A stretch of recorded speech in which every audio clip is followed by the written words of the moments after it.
Hello. Hello. What's up?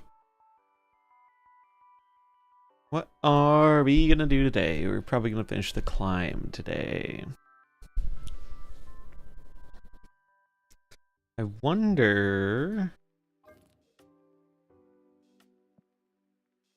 if I could build this other version of the Thor's deck. One that used to run Lady Deathstrike. Dude, when are they gonna give us more deck slots? It's actually a crime. It's actually a fucking crime. They have not given us more deck slots yet.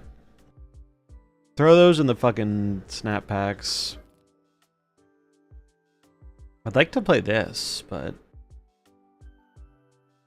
I mean, I guess it's not the worst and all the Enchantress stuff. I guess it's not the worst. The Gorgon might be better as something else, but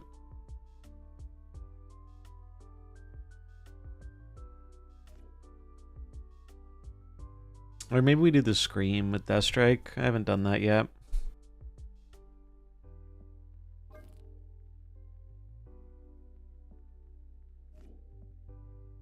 Played a little bit of this the other day. I think it's alright. We'll start with this. Small Afflict. Oh, I need my water. I'll grab that after this game. I need a Valir hot location. It's fine. That'll be gone in like an hour. It's fine.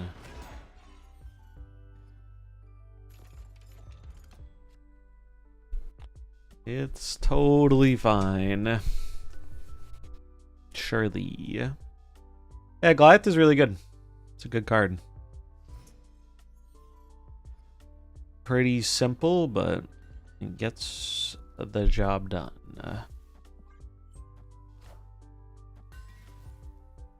Smell Afflict. Might be a better name.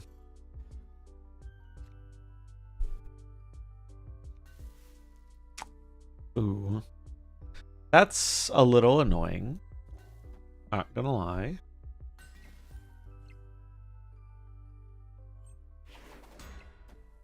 Although I guess we can do the same thing, so it's not that big of a deal. Don't fail me, Gladiator. Okay. Sure.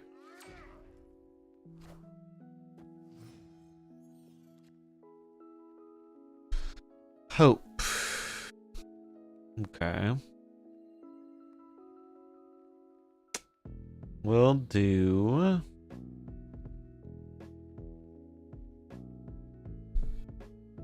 this here, I guess. Hope for Cage.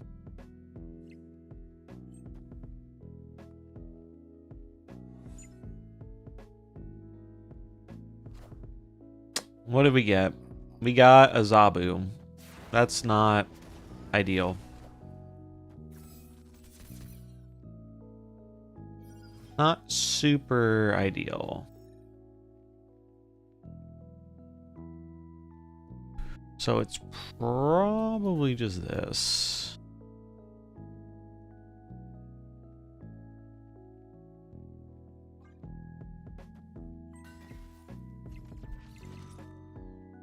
Probably just this.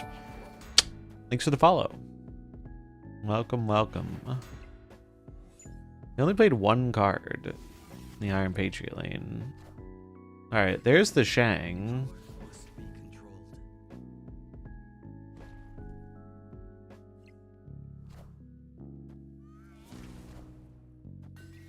I see. Well, I mean, they just gave me some free power. So that's kind of nice. And we don't have to worry about getting shanged.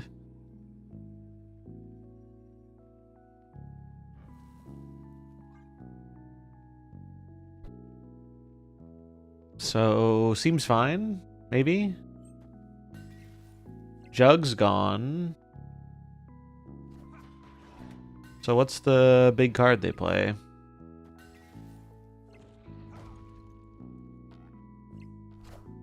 The Living Tribunal. That is not enough. Nice.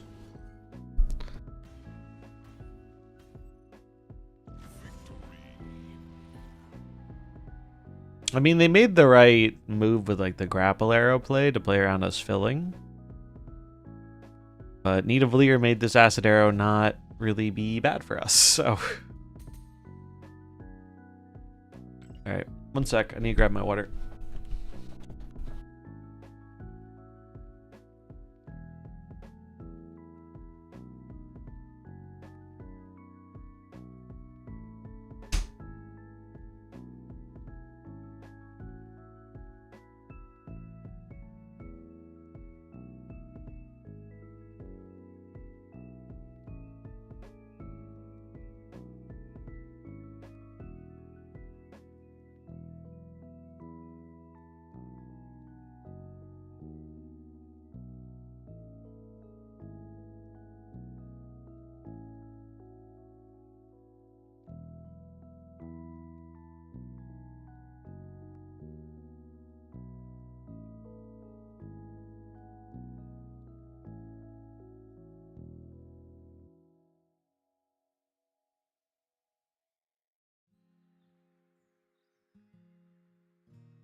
Okay. Back to it.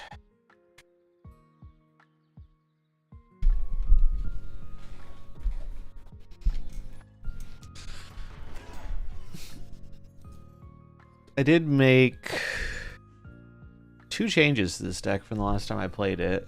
We put in Sam over Gorgon and Red Guardian over Diamondback because I felt like I needed a better Iron Man answer.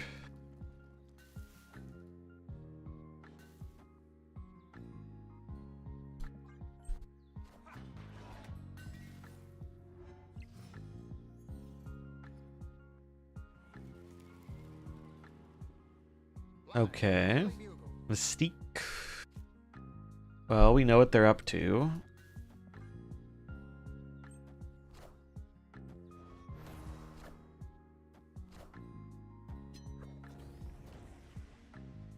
Looking like negative.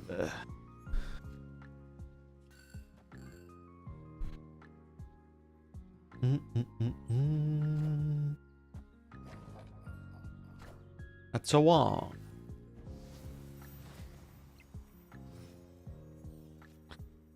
Bash with the marbles redeem. Sure, we can do that. Alright, is it AV time? I guess it is. I suppose it is.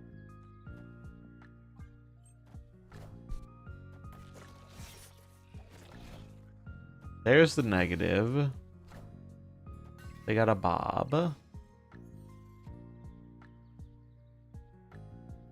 So we want to...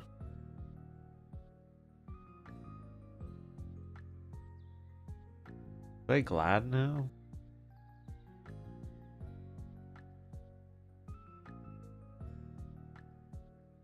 I think I do.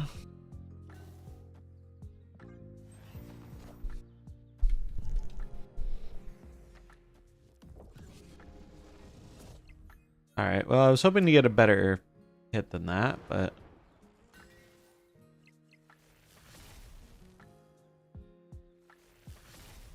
So they only drew 1 card off of that.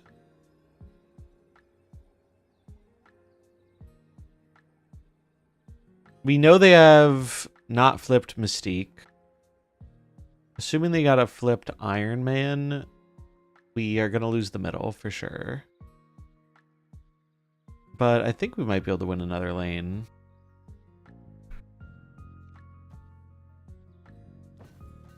Let's see.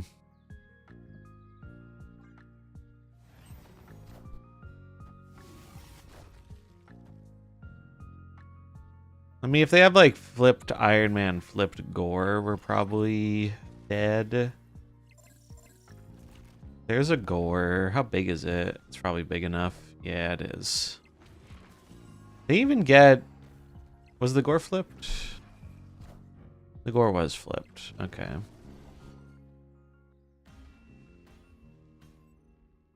So wait, could I have one mid? Probably not, no. Sage too big.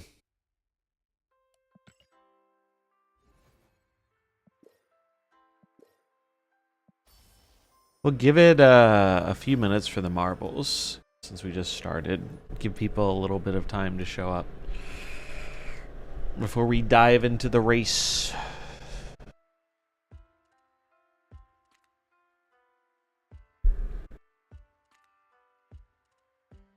I mean, Mr. Negative being prevalent kind of makes sense given what people are playing. It just goes over the top. Yeah. Bar with no name. Yikes. It's a little annoying. Makes this a bit of a liability. Okay, well now it's less of a liability. Nice.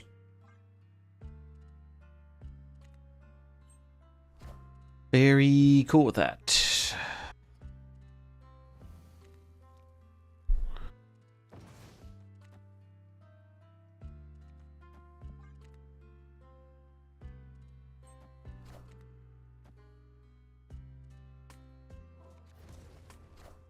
Burning a bird. Oh.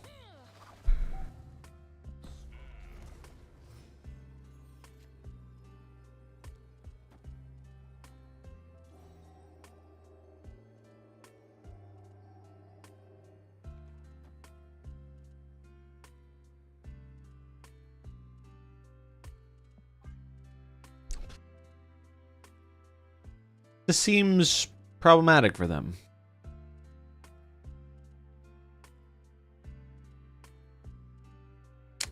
Yep.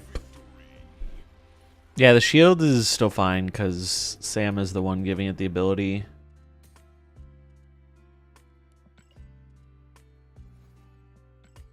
No problem there.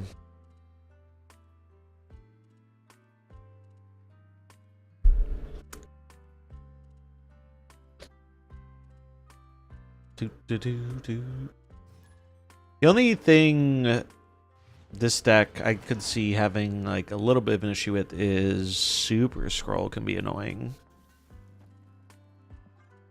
because of Cage, but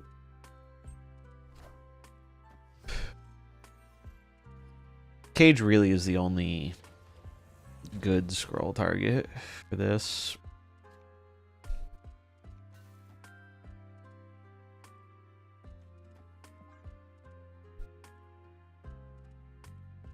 Lot of energy.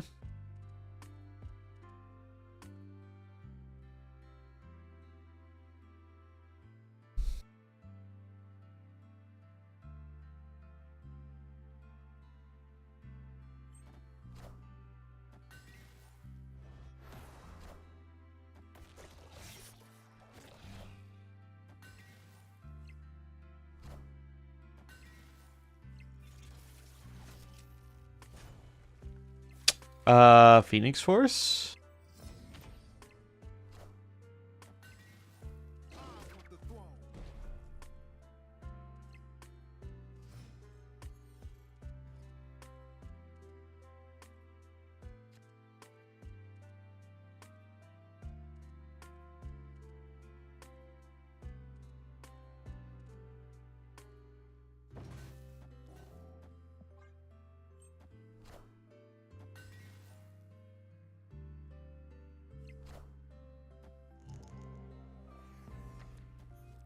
Zola. Oh, it's just destroy. 1/1 Okoye that gives +2. Yep, I remember that. I was around for that one.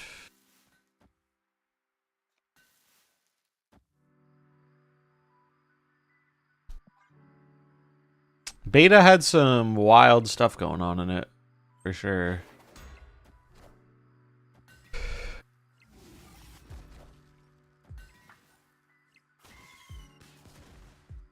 Poor Deadpool.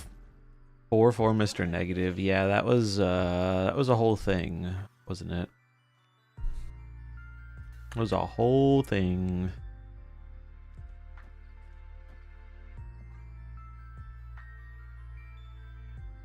I mean, probably snap. I think I win unless they have a Shang, I guess.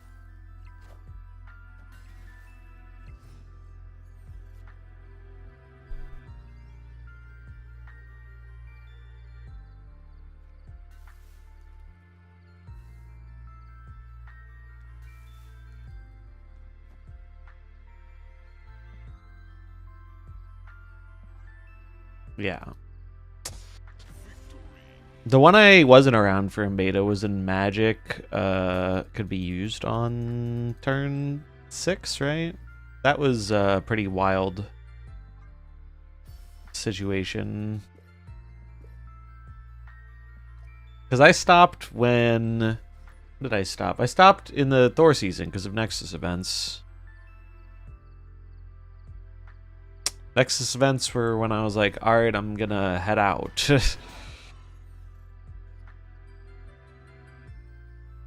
Okay.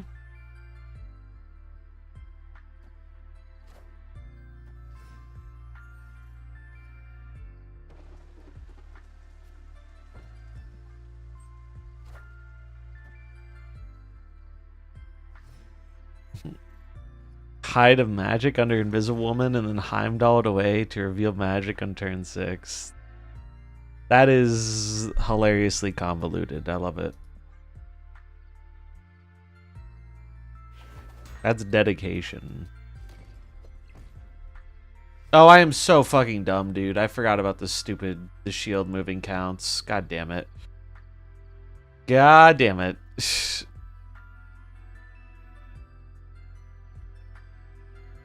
I'm just gonna do this. And then we won't move the shield. We'll chill. Oh, we got Ultron. Alright, that's pretty good.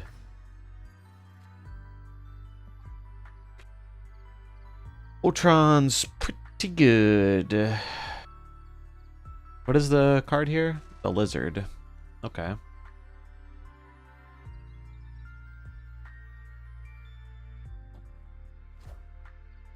Samuel and Cap. Okay.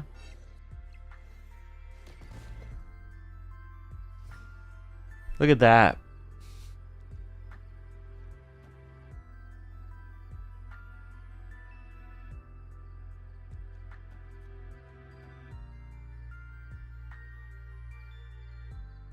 I mean, doesn't really matter how big I make this Laufey.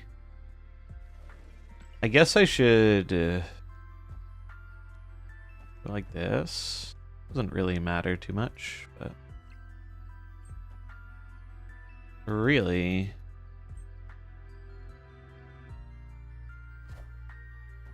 that is ambitious, friend. I guess they're just thinking they'll win tie breaks,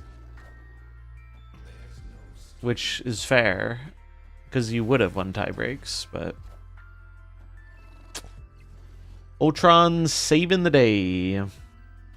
So many captains, yeah. Many captains indeed. This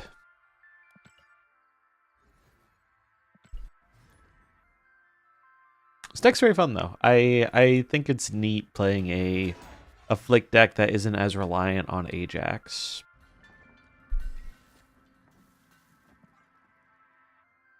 And as a result of that, you're a bit less weak to Shang, which is nice. Sometimes Laufey gets hit by it, but any reason for Glad over Diamondback. So I did have Diamondback in this deck, but I took her out for Red Guardian because of all the Iron Man. But I think she's a fine card to put in this deck. The reason Gladiator is here is because I find him to be quite good with Malekith. This deck is basically revolving around Malekith. So I think Glad on average is a better pull than Diamondback, but you could probably run it in that spot just fine. Probably wouldn't be a big issue. Guess I'll just put it here.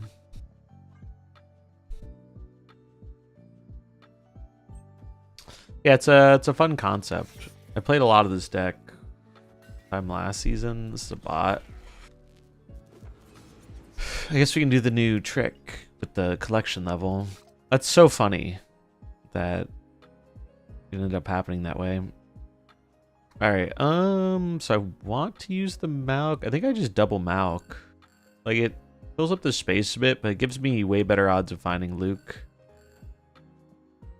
And I guess I might as well just toss this down, let it die. So someone told me the other day, I think with the patch, bots have your collection level now.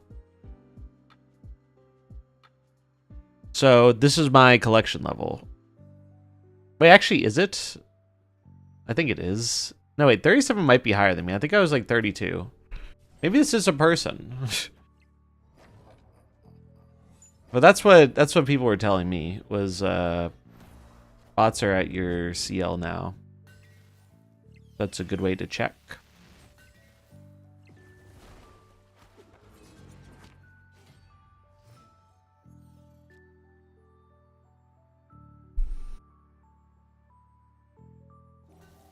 This is definitely a bot though, given what they are playing. I have Cage, so I mean I'll just play this. Because why not? It's gonna be the biggest thing I have.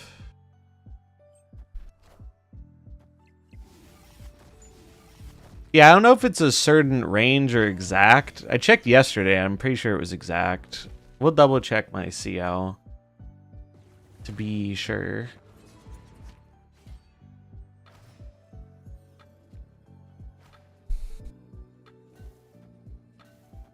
Enough. They have 8, 3,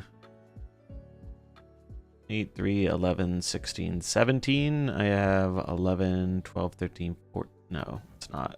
So we'll just put it in the middle.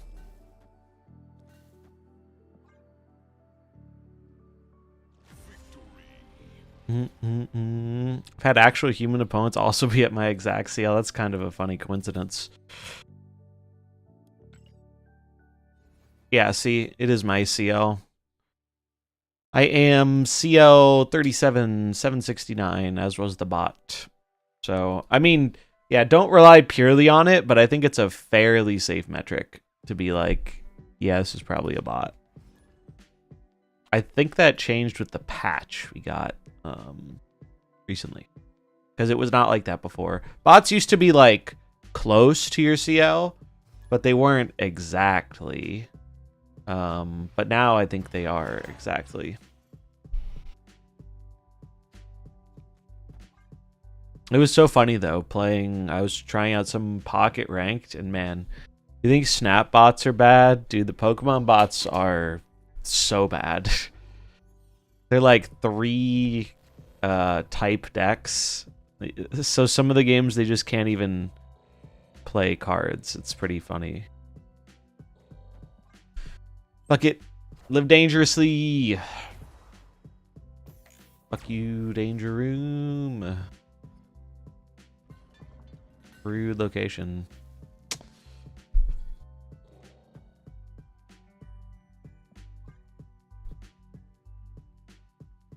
Crossed 9,000 CL today. Nice. What's up, Lamp? Bots also used to never have hit infinite. Yeah, I'd buy that. Well, that is something. They're gonna have a lot of swarms. They're tiny swarms, though. That dude doe. Thanks for the follow. Alright, so they have many swarms. So we're probably giving up the right.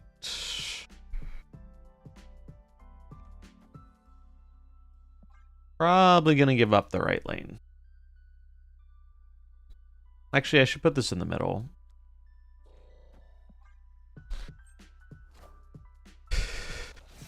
Don't do it again. Thank you.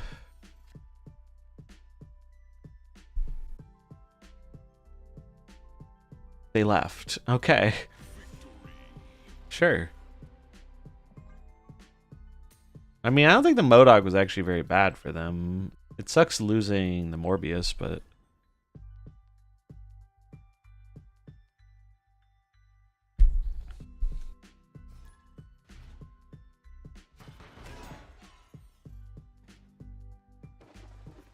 Alright. Raft should be good. Arsham Thanos. This is the matchup where we wish we still had Gorgon. But generally, I think Sam has been better. Case in point of Sam being better. Yeah, bots cannot have infinite avatars yet. Not a thing they're able to do.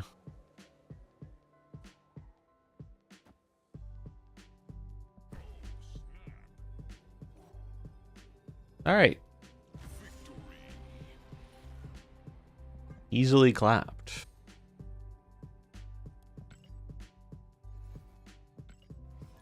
We'll probably take a look at the data mine cards today.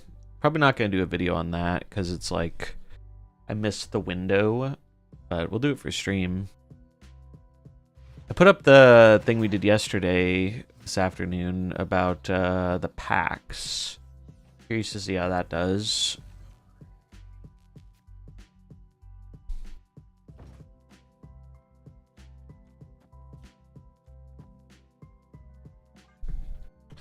Oh, did I finish responding to this comment? I did not.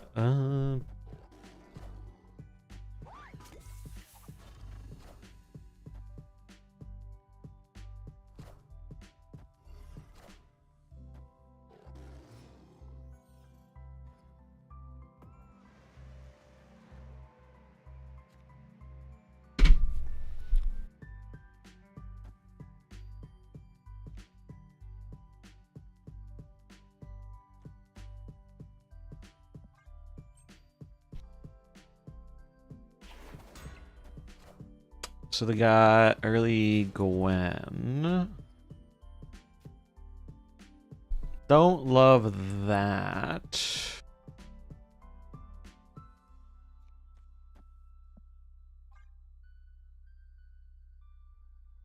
Don't love that at all.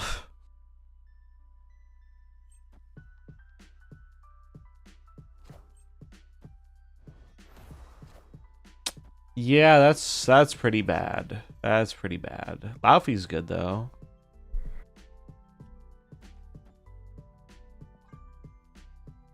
But I don't know if it'll be good enough. Because that is a lot of power. Double Galacta, pretty good, it turns out.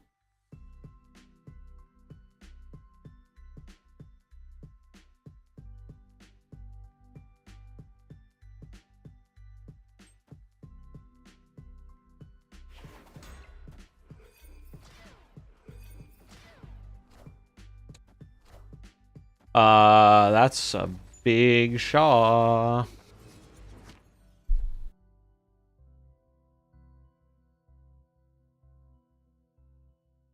Why would you not put that on the right, is what I'm wondering.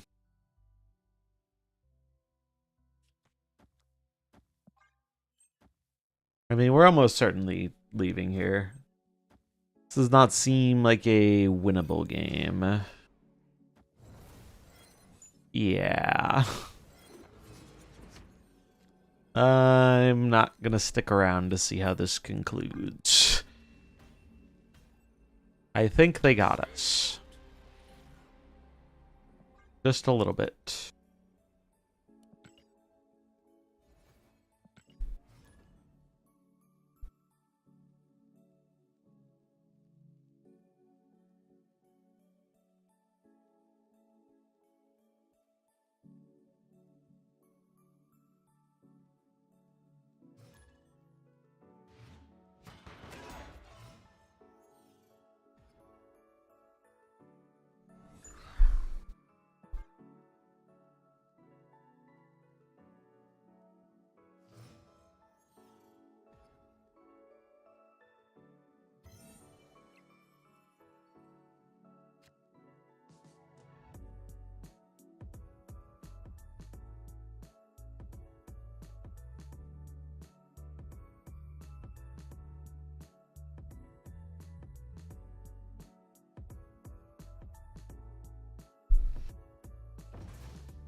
We played this person the other day.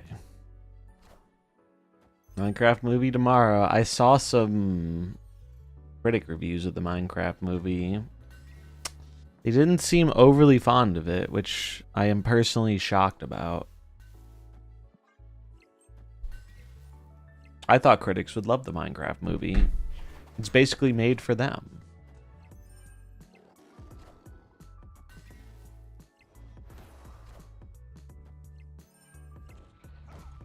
Okay. Or Zabu.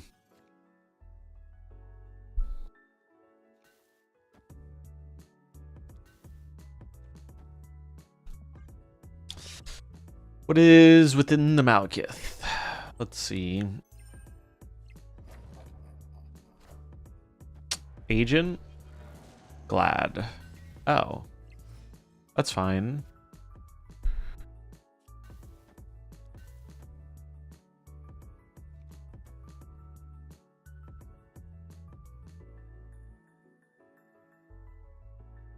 We just do this. Could use one more big card. 3. I think we're fine. I'm just wondering if I should snap or not.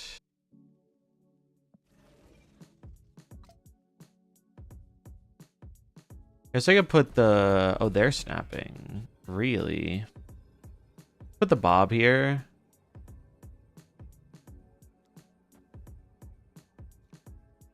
This adds 9 here. They'll go down 3. This will be 5, 6, 7. The Bob might move. That's the issue.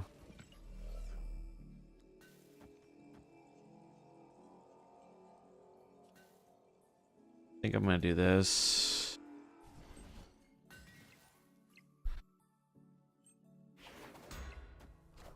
Mysterio. Okay.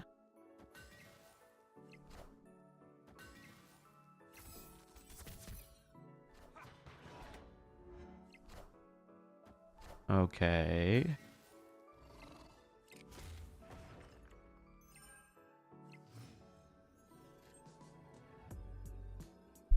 That's good.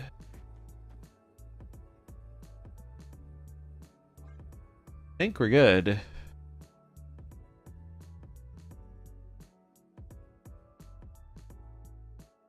Squatch bird incoming.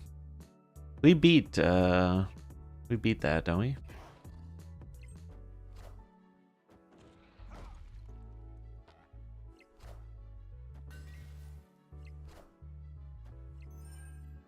Yeah. We good.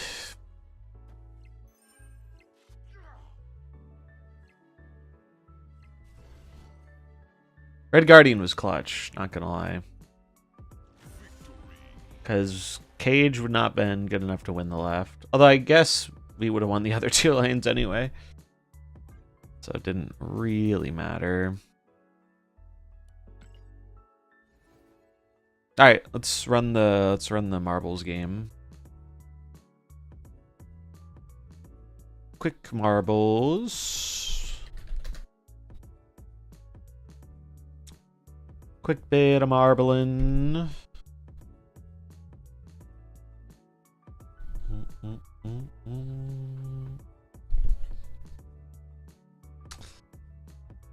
Where is it?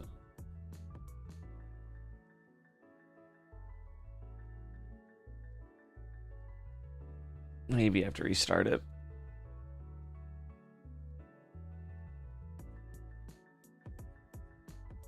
Quick restart. Bum bum.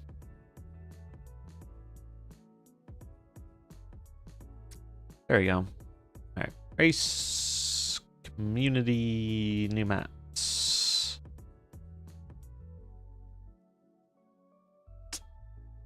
Let's do this one.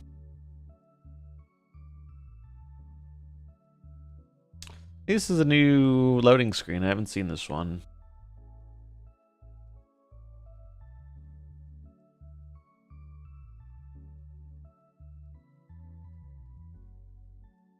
Exclamation mark. Play to get a marble. It is marbling time.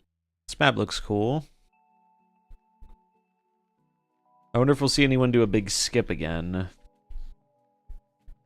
I don't think there's anywhere to fall off, but marbles find a way sometimes. They are crafty creatures.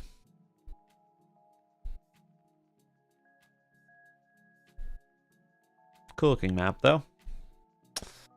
Cool looking map. I like when they have this big silo spiral going down at the start. It's fun to watch.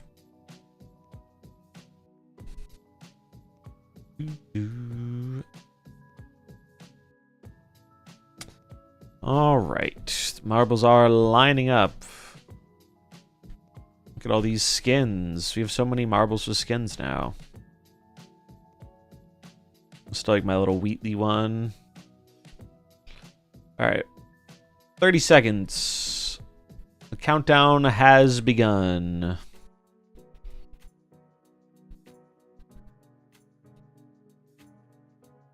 Ready to marble. Look at that entrance animation. That's cool. 10 seconds. Let's call. Let's call. Let's call. Let's call. Pay to win, indeed. 3, 2, 1. Go, go, go, go, go. The marbles are off. Who will be the first down? Looks like it's Ironside, maybe. It is Ironside. Will they be the first down the tube, though? There's Circle in the Drain. What's up, Blue? Circle in the Drain. Down they go. Longfellow taking the lead. Just kidding. It's actually a Leo Mako. Pretty tight race so far, though. Down they go. It would be funny if one of them was able to, like, flop over the edge. We have seen that happen before. But pretty straightforward race so far. Not too many obstacles. This one is going to slow down the marbles a little bit, but doesn't really disrupt the order of them here. Don't forget a boost to support your marble. Zodiac leading just barely, with Tim Dog and Leo very close behind.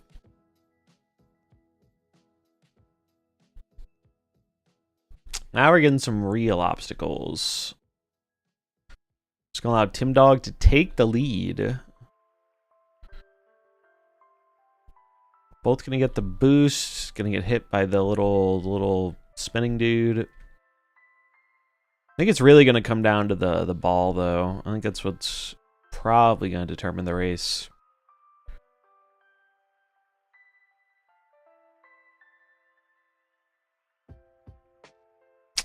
It is real close between these two. Oh, did you fall off, Longfellow? I missed it. How does a marble even die on this map?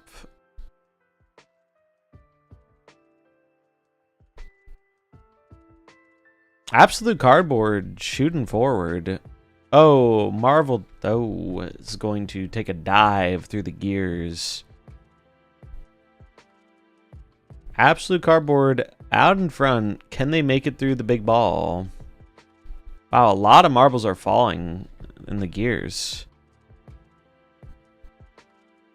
Are there explosives in here? I hear explosives. There are explosives in here. Whoa, it's going to propel Emma forward. Holy. What an upset. Emma's going to take the W. Crazy.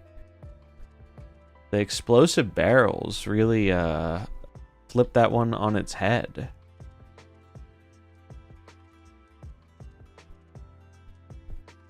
Look at that. Is this the last marble? I think it is. Emma OP, dude. All right, last marbles making their way in. World record, by the way. Feels good, man. Congratulations, Emma.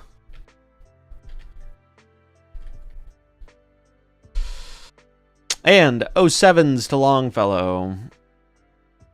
We must always have a sacrifice for marbles. It allows the marbles to keep rolling. That sacrifice is Longfellow. They'll live on in the hearts and minds of chatters everywhere from now until the end of time. Good luck, Godspeed, and we'll see you on the other side. Longfellow, more like Gonefellow. Damn, that's actually fire. That's actually fire. Going out with the chat roast. And that is marbles. Thanks for playing. I hope you had fun. Back to our regularly scheduled snapping. What's up, horror story?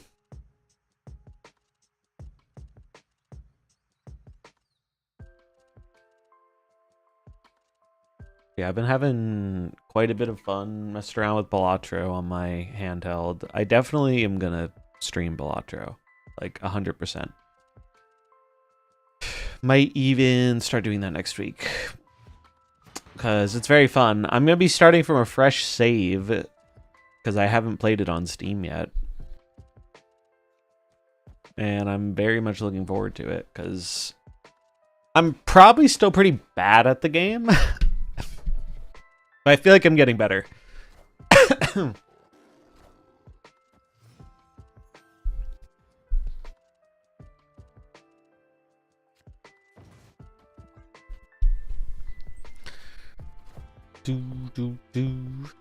right. Sam on Sam action. The timeout I gave you was bugged and locked you out for 30 minutes. Damn. That is unlucky. I bet I could probably, let's see. Nah, it doesn't show it in the chat log. I was going to check to see if I misclicked. I don't think I did, though.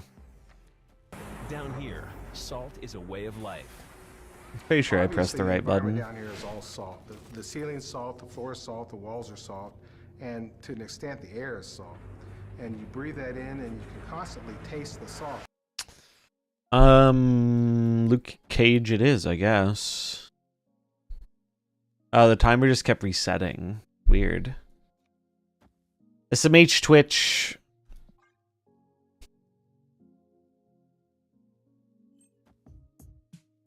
Don't love that I give them a free draw.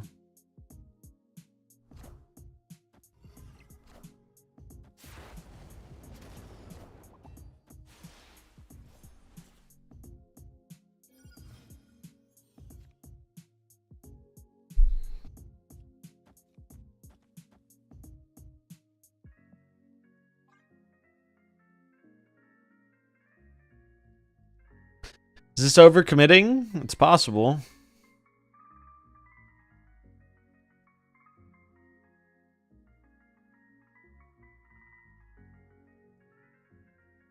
You're about a Red Guardian me. That would make me sad. Red Guardian isn't real, though. Only we're allowed to have Red Guardian. So it's fine.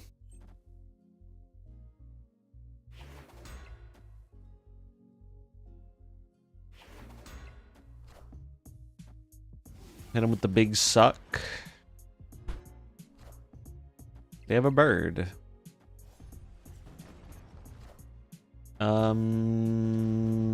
Is that all the stones? 1, 2, 3, 4, 5, 6. It is all the stones. They can play Thanos and then a stone. So as long as we play around that, we win. They have to play the Thanos in the middle. Malekith will pull a fairly large thing. So Rocket and Groot, there's going to be one stone. They're going to go Thanos here, win this lane. Rocket and Groot is probably going to go left. I think it's going to go left.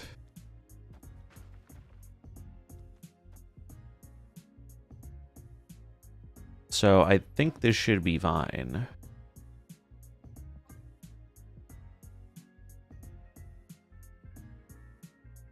Yeah. Oh. Boom. This was the board.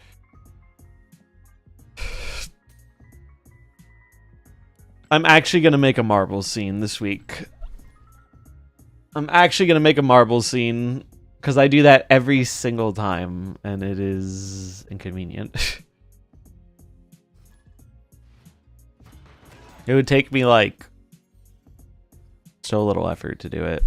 Maybe we'll even do it today. All right. Go, Bob, go.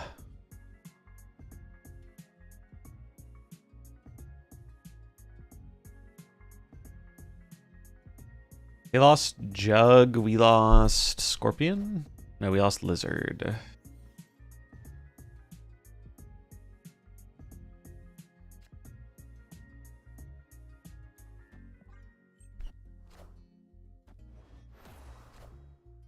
Sam. All right, so I'm gonna bonk that. Bonk the shield. All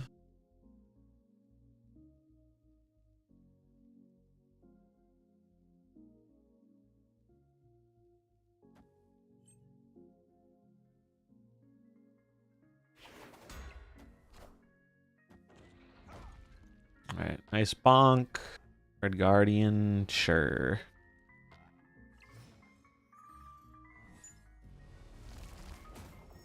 All right, well, that's a little annoying.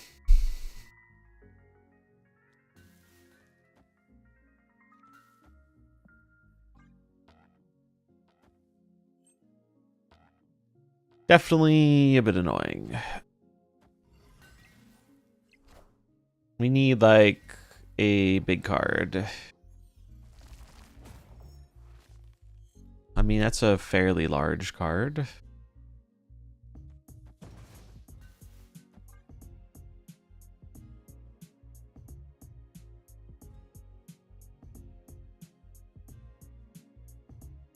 The Bob might cause us some issues.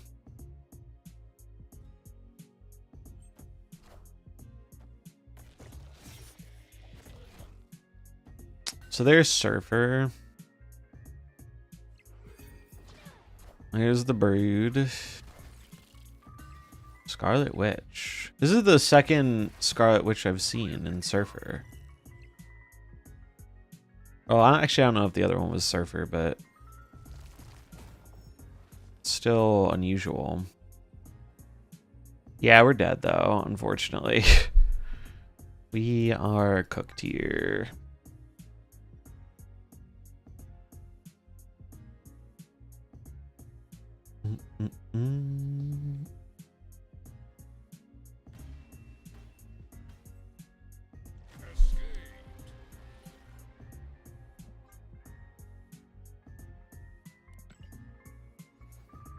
I do feel like I've noticed people snap less on the climb than they used to. I'm kind of doing the same thing, but it is something I'm kind of picked up on. This was the Arsham Thanos.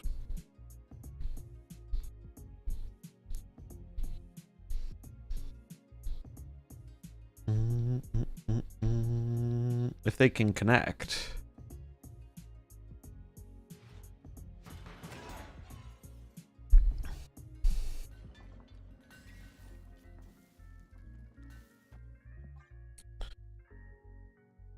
Bum, bum, bum. Zabu on one is always nice to see.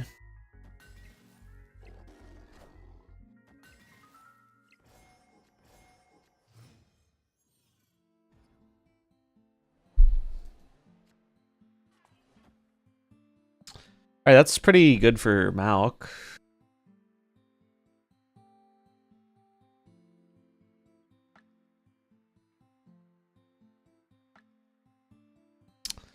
Pretty good Malekith location. We just have to be mindful of, like, Legion, but as long as we have Malekith, Legion's really not that scary. Bruce! The Bruce is loose. Oh, wow. That's pretty good for me. Can I snap this? I mean, if the Bruce pops off, it could still be hard to win. I could RG it, too. Maybe that's better. I think it is. It's a 50-50. Nice.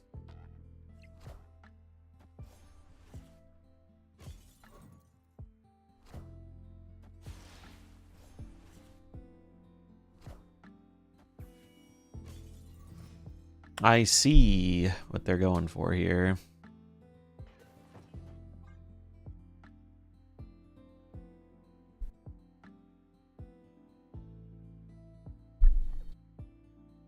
And from meme to a red guardian target. Yeah. They're snapping me. I'm not that scared, though.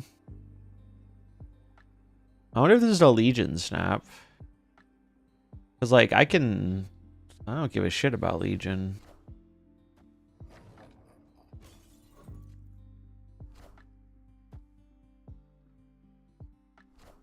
It's just Thanos. Okay.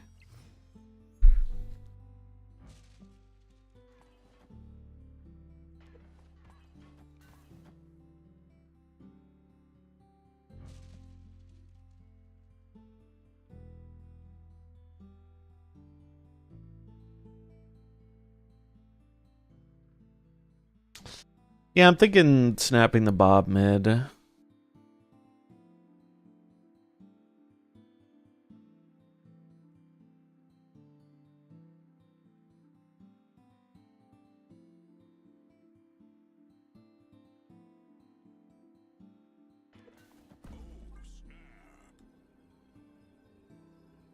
Yeah, it seems fine.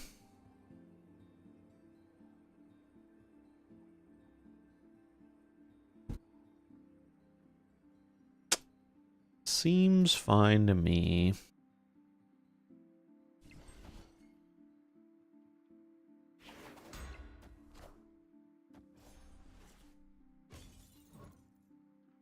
Oh. I see. But, like, it's still fine.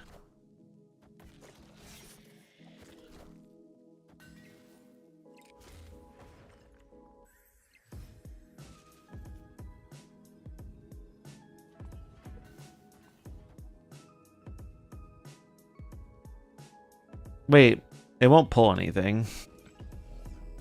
It doesn't actually pull anything. Because Laufey's our last card. So in that case, we do this. Yeah.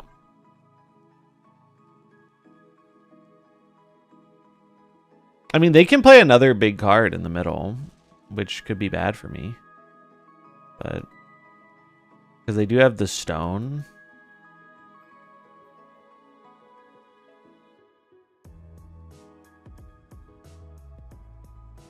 Yeah, I could go for the Legion scam too.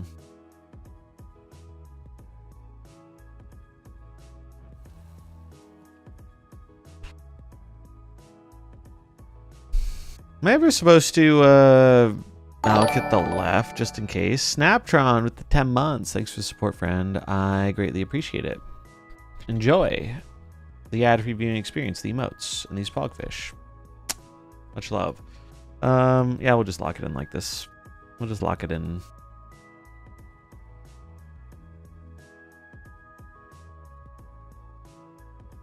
Nice. Let's fucking go. They played well though. Like I think they made smart plays. Shit just kind of worked out. This was like super clutch. Utopia was very helpful that game.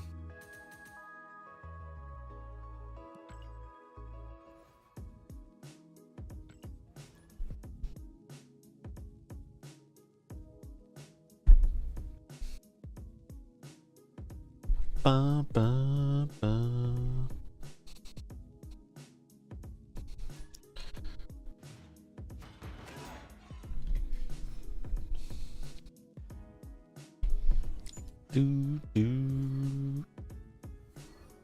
Well, the good news is them losing Quicksilver is probably not good for them, because probably Wiccan. So we've got that going for us.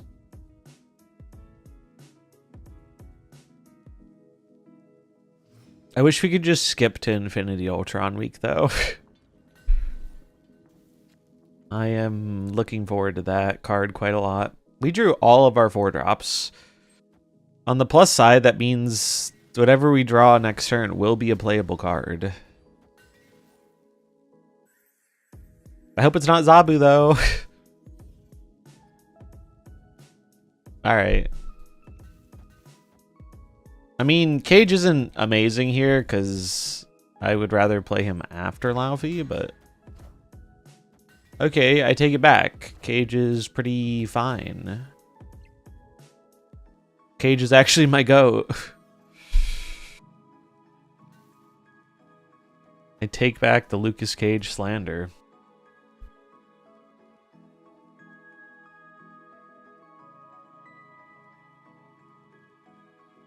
Malekith on the right, because we have a 2 and 5 to pull a 1-drop.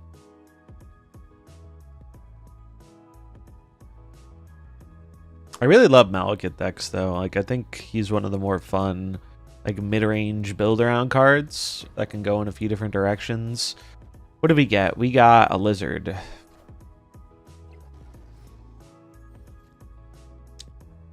Okay. This here...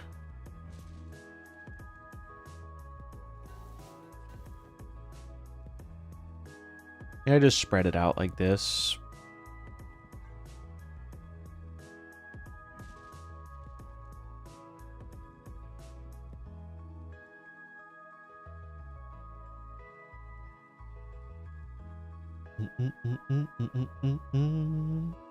Because we're going to draw something we can pair with this. The best draw will be Agent. Agent or Bob are the good draws.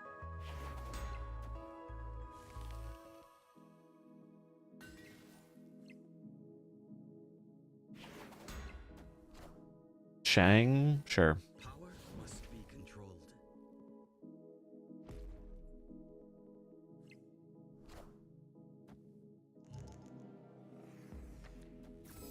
Ooh, don't love that.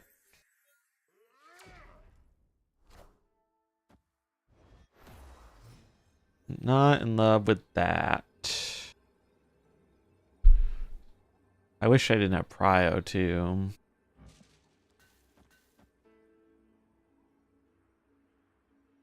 I think this is the line, though. Wait, Anti-Venom's just more.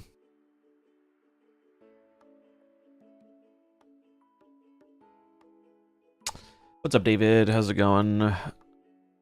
Because they're gonna... So what they're gonna do here is they're gonna... This here.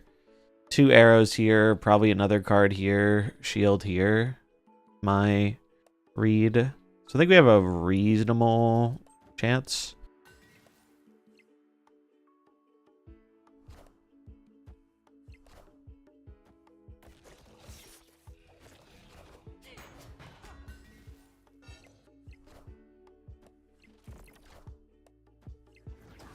We good. Lizard Nation. Rise up. Yeah, Lug Trio. They picked some weird shinies for the pocket set. It would have been really funny if they picked one of the shinies that is like impossible to see. Like Garchomp's a good example. Where it's like you just don't even notice the difference. It'd be funny.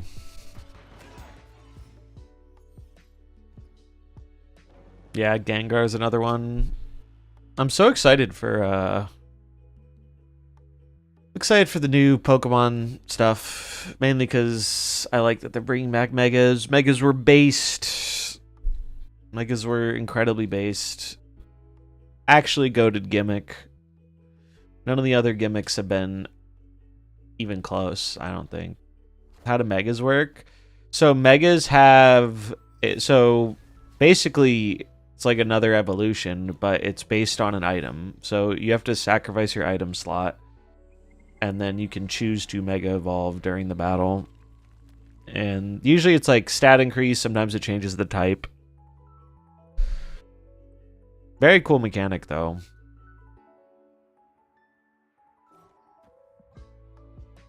I've always thought... Oh, I thought you meant Pocket? No. I'm talking about the games. I don't know enough about the Pokemon card game, but like, did the Pokemon card game ever do Megas? I actually think Terra was the next best one.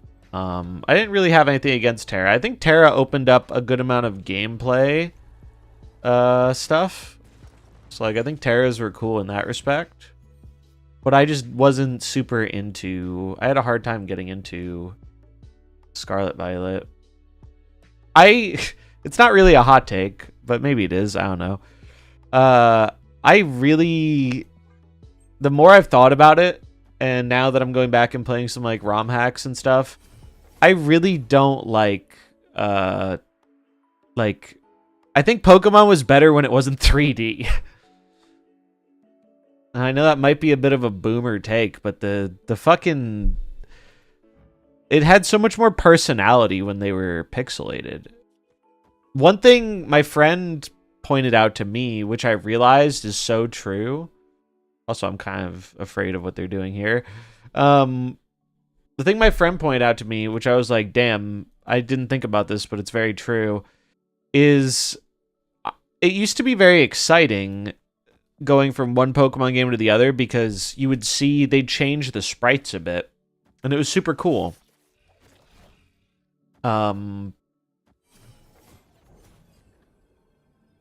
That's scary. It was super neat to see, like, you would get, like, it would still be the same fucking Lucario or whatever, but it would look different, and it was really exciting seeing how they changed from, like, game to game. And unfortunately, we just don't have that anymore.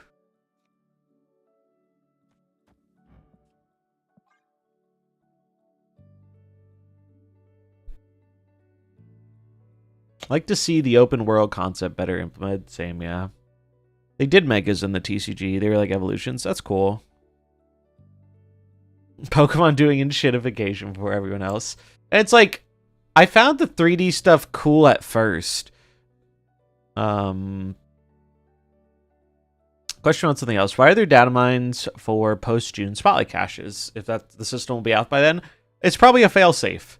It's probably a, hey, it wouldn't hurt to have this on the back burner in case something goes terribly wrong. Like our game gets banned again and we have to suddenly scramble and work on other stuff, which, I mean, I don't think that will happen, but I think it doesn't hurt to prepare for...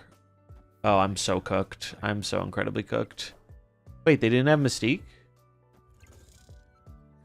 We're still very cooked. We're still very cooked. Cool deck, though. Using Moon Girl stuff. But yeah, it's like, sure, they may have updated the textures a little bit on the models. Like, they're shinier now, like the metallic ones, and it's cool. But I don't know, something just was like lost in that transfer. And what really reaffirmed this to me is playing some ROM hacks and stuff with the 2D style. It's just like, I really don't think it's just nostalgia talking. I think it's really, there's so much more character to it.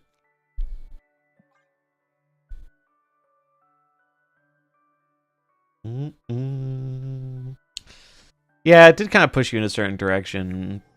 I also struggled with the performance in that game. I'm not a person who needs the frame rate to be perfect or anything, or the graphics to be the most visually stunning. But God, that world was so ugly. It was so ugly. It made it, I think it made it harder to enjoy for me. They're snapping. So they're probably snapping on the fact that they're like, oh, we can win Sanctum. We're gonna stop the shield though, so that can get us to tie breaks. How do we feel about tie breaks with this hand? Not amazing, but oh, if they fill the middle, we're gonna be in fucking trouble. Okay, they have the Space Stone. We're in a lot of trouble. We are in a fair bit of trouble here. Because that means the right is cooked. Well, we have Bob. That could force the Thanos. I really wanted to play Agent. Really wanted to play a different card this turn, but I guess I'll do... Ugh. This is awkward.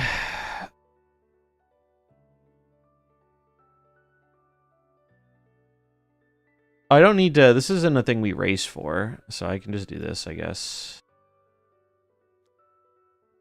Or this. Doesn't really matter. Can you bring back storytelling? Yeah, like some of the older Pokemon games had like a pretty solid story. Black and White 2, peak story. I say it as someone who wasn't huge on Black and White 1. Black and White 2 is fucking awesome. The story in a lot of the old games was pretty decent. A few months ago, kids playing Pokemon Red on a ROM hack. They said they got chills when facing Blue at the end. The Pokemon Champion theme started playing. Yeah. There really is like, I don't know, they just like... There really was something more to it, I feel like. Ooh, hello.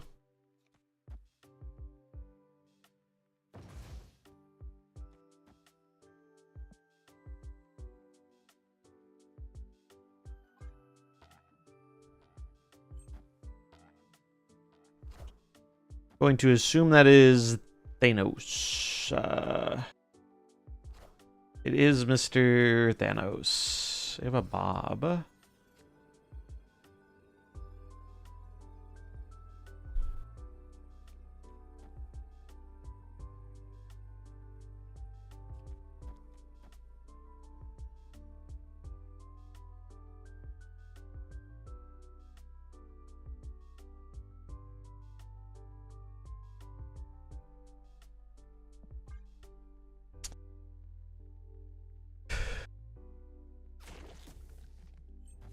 Let's see what we got. Agent. Lizard. Bob. Ah, fuck. That will do it. If I went... If I swapped that around, would we have been fine? I put Agent mid. The cage still would have died, so probably not. No. Unfortunate.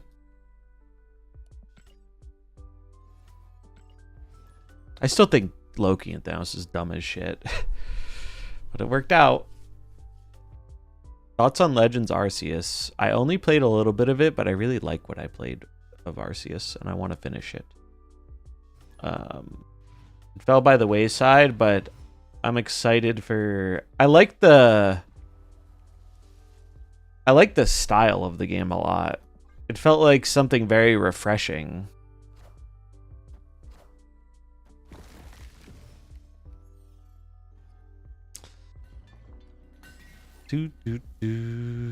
Yeah, there definitely are some weirder Pokemon in the newer gens.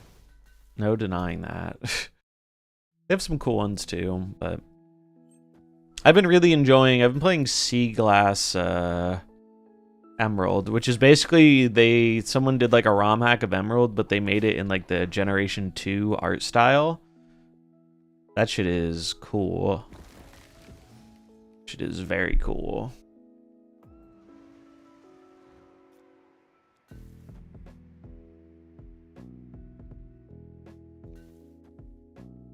Well, I don't really want my card to get pulled.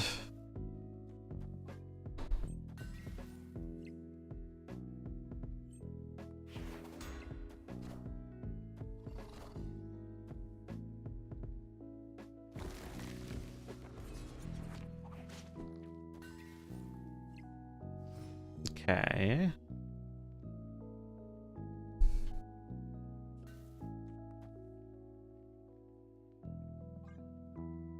Wait, shield. By the way, I don't want the shield there. The shield here.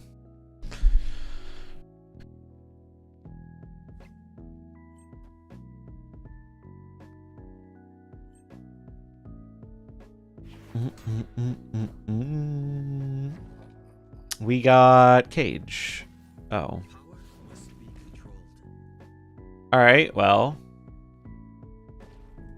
I know what lane I'm not going for.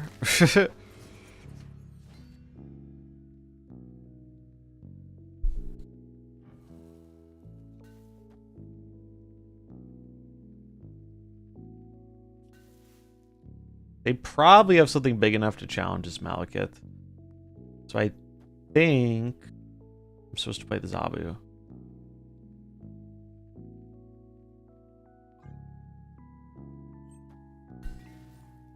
That's my read.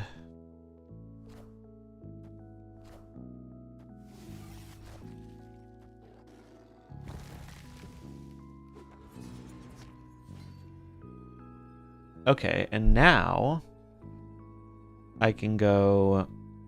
Wait, if this goes... This would go to 6. Minus 3 would be 3. Alright, it's just this then.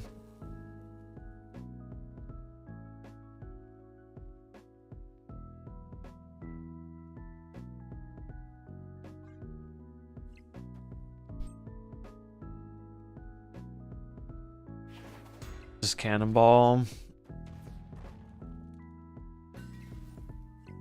Yeah, that'll do it. Unfortunate. I was thinking they were going to go on the right with it. But they did not.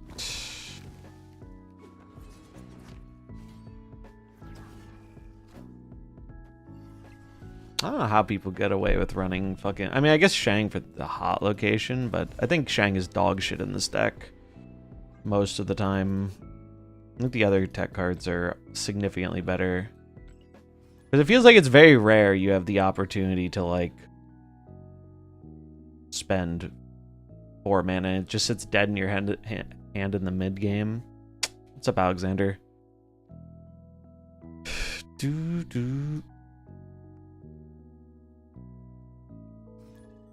Well, at least that dumbass hot location is gone.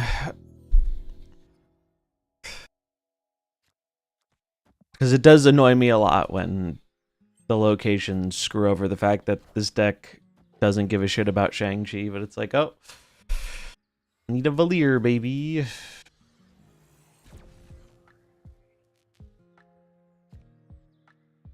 I guess I'm just gonna do this. Bonk. 8. Burger. 8 and kitty.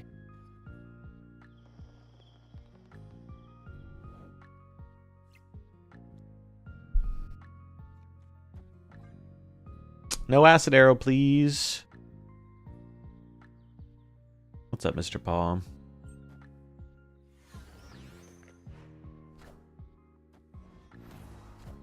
Kitty. Oh, they got the acid arrow. Sad.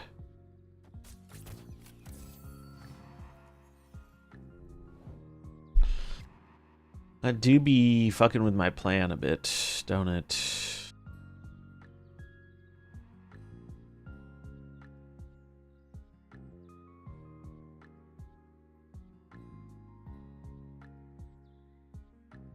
Climbing's going pretty alright. Can't really complain. We're really on the cage or bust plan right now. Wait, how did they afford that?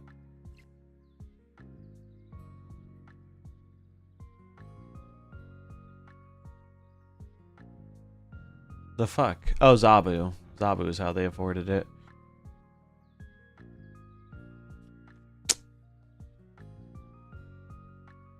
So we get 4 back? Yeah, we're pretty cooked. We're pretty cooked, unfortunately.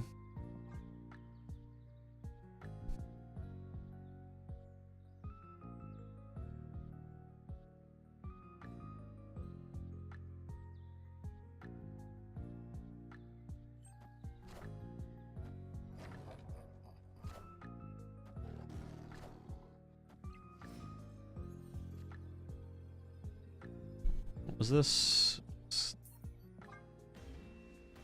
Do. All right. Let's look at the shop. The Collector's Vault, my favorite. Are we ready to see the same character 5 times? Or did they fix that? Nope, we still got 2 Sandmen. Exquisite.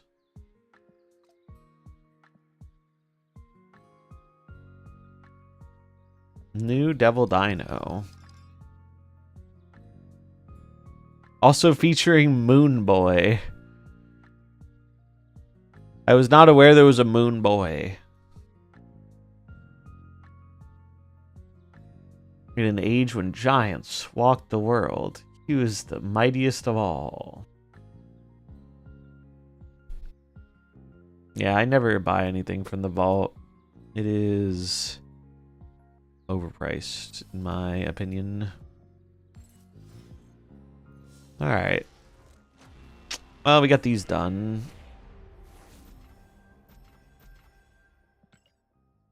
We'll do our daily gamba.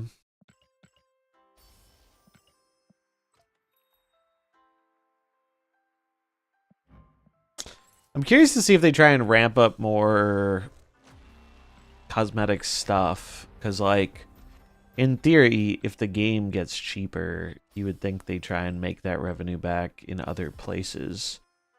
My big guesstimation on that, though, is that they're going to do something big with Mastery. Because Mastery has been a colossal fuck up. I think they have made some pretty big mistakes with Mastery.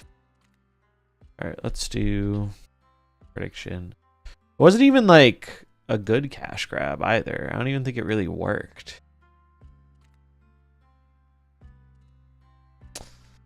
Don't even think it did a very good job at grabbing them cash. Yeah, like I just don't. It just feels like a project where they worked on it a bunch and they got that they got tunnel vision. And it's like, I get it. When you work on something a long time, you don't always see like it from an outside perspective, but it really is bad. It's like, I recorded a whole ass video talking about it, but it ended up being not as focused as I wanted it to be. So I think I'm going to redo it.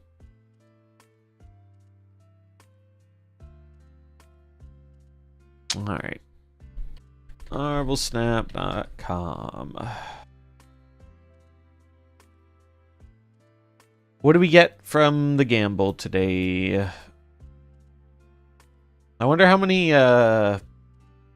tokens we're gonna get a day. They're adding like a daily token login thing. I imagine that will be small, but thoughts about the economy? I am glad you asked. I actually just put up video today talking about it. Generally speaking, though, I think the changes seem good. I mean, we'll have to see. We'll have to see exactly how the pricing works out, but I think on the surface, it sounds good. It sounds like what they've needed to do for a long time, which is make things more accessible and give people more agency. I had someone who was like, well, they're adding more cards, so it's not going to totally fix it. But I think that underestimates the power of agency. Also, we don't know how many more cards they're adding. We do not know how many more cards they are adding and how quickly. I personally don't think they're going to open the floodgates with 1 million new cards. 100 it is. It just seems unlikely to me that they do that. Although I think that would be good for the game if they added a lot more new cards. It'd be more interesting. The other thing is, like, here are the two big things. Like, right now, Series 5 cards are this incredibly valuable resource because they are expensive to get a hold of. You either have to use your keys or tokens. And the big problem that Snap has had is I join the game. I see this Galacta card, and I'm like, this is very cool. This works in the deck I want to play. Silver Surfer, or whatever the fuck. And it's like, okay, I would like this card. However, if you're like the average player, you probably don't have very many tokens, because the game doesn't give you very many tokens. It wants to push you towards the Spotlight system. And while there are some pros and cons to the Spotlight system, especially for long-term players, the Spotlight system stopped feeling good long ago. So if you want to get this card, you have to either hope you get absurdly lucky on the random pull, or wait for it to show up in Spotlights, which we know all the remaining Spotlights, this card isn't showing up in any of them. So, like, this is where agency is really important, because under the current system, if I don't have tokens, I don't have a way of getting this card. Like, it's just not... It's not a thing I have any reasonable means to acquire without spending a pretty large sum of money to get tokens. Under the new system, it sounds like it should be about just as easy to get Galacta or whatever old card as it is to get a new card on release. And like, that's, I think, a really important thing. It might be slightly more expensive to hard target something with tokens, because the packs are going to be slightly cheaper, and that's kind of the trade-off, right? Like, you can get a pack for cheaper, but you're not hard targeting that one thing, but you could get other things in it, which could include another card. But as long as the token acquisition seems good, and with the limited information we have, the token acquisition sounds pretty solid. It's basically like you can pay the equivalent of 2 Spotlight keys to get any card you want in the game. I think if we had that right now, people would like that. I think people would be happy about something like that. And so it's that, but with more other stuff added. Like more upside to it. Because that really has been such a major pain point for so many people who play this game. Is the Spotlight schedule, like, your ability to get the cards you want lives and dies by the schedule, or you spending a good chunk of money, or you have to save like 6 months worth of tokens or something. It takes an absurdly long time to generate 6k tokens. And what I've noticed happens is the person who wants Galacta, eventually they get bored of what they have, and their options are limited because of the acquisition system, so they can't play a million other decks, and they eventually get bored and they drop the game. I've seen it happen many times. And it's like there's not really much advice we can give to people in that spot other than wait or pay money.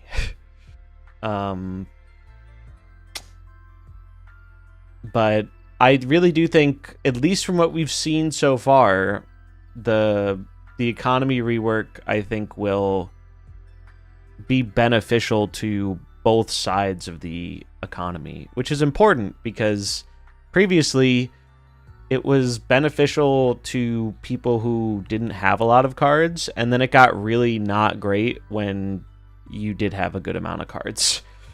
And this new system sounds like you can use the packs, especially the cheaper collectors ones, to help catch up while also having agency, and then the agency is way better for the long-term players. Because if you're like me, I mean, most people aren't collection complete, but if you are collection complete, it depends how many new cards they're adding, but like, you can just buy the snap pack for cheaper than 6k tokens, and you'll be guaranteed the new card, and you'll get some other little bonus shit with it. So like, I've long said one of the dumbest design philosophies this game ever had was this idea that we want to make it a developer goal that most people will never have a chance of getting all the cards. Like, and it's very clear that's like a monetary driven decision, right? Like, they talk about the unique collection system. They already have a unique collection system with the variants. That does a better job of accomplishing that goal than the actual unique collection system does. But yeah, it's very silly to me the way they did that. And how much will the pack cost? We don't know the number yet. What we do know is that the new Series 5 packs will be cheaper than buying... They'll cost tokens, and it'll be cheaper than buying the new card for 6k tokens. So we know it's less than 6k, and that's for the pack that'll have the 2 most recent seasons of cards. And then the one that has all the cards before the 2 most recent seasons will be even cheaper. So we don't know the hard number yet.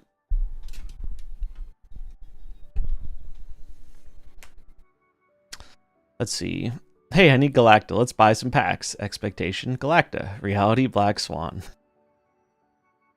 You think they'll stop pool drops after, or series drops after? Maybe. I don't think they will totally stop series drops, but I imagine series drops will be largely what they are now.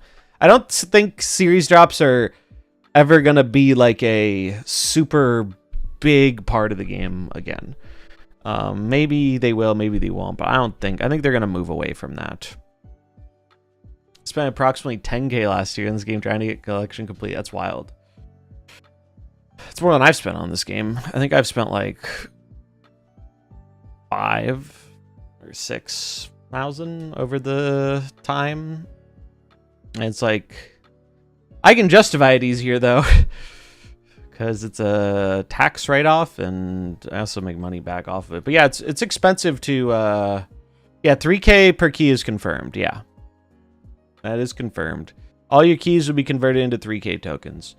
But if you haven't been around back when the tokens were the main acquisition system, I definitely understand the hesitance. But the agency really does make a big difference, I think. Because here's the thing is, you don't need to have all the cards in the game to have fun. And a lot of people don't really like care about having all the cards in the game as long as they can engage with the cards they're very interested in. And I think the changes we've seen, I think, will do a much better job of letting those people have the fun they want to have at a significantly reduced cost.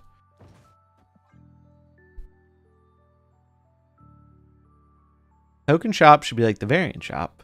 Get a bunch of choices instead of just new card and a random. I think it should be expanded in some way. I truly do think the one slot that rotates through is dumb. I think that is a dumb design.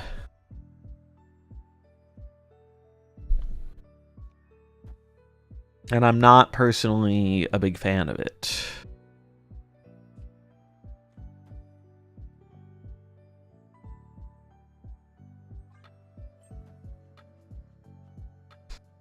Because if you're missing a lot of cards, it can take a very long time to, it can take a very long time to, like, get there.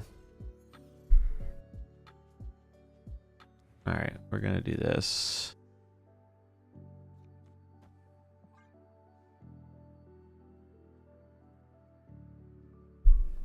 But yeah, like, one of the reasons people remember the old system very fondly was because they released less good cards. Like, there were just more bad cards that came out back then. Bullseye, sure.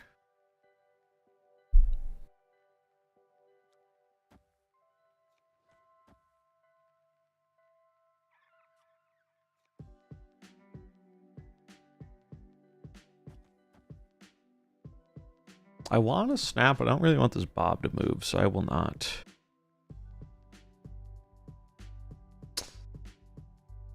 You also waited for series drops to get those cards cheaper. Yeah, that was also a big part of it. But like, really looking back on it, it was like you got enough tokens to get like one new card a month outside of the season pass, and a lot of those months there was only one card worth getting. So it kind of worked out. But nowadays they release way better cards than they used to release. Like the card quality is just significantly higher than it was.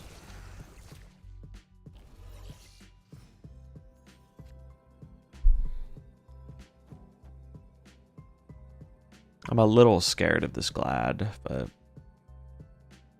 it's fine. Surely it works out.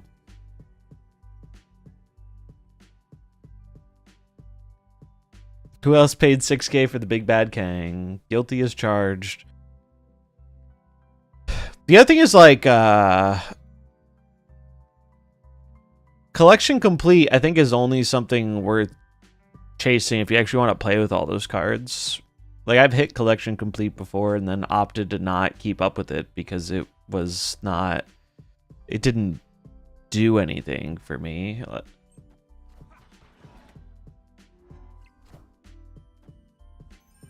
Anything but MODOK. Frigga. Yeah, like Bruce is an example for sure.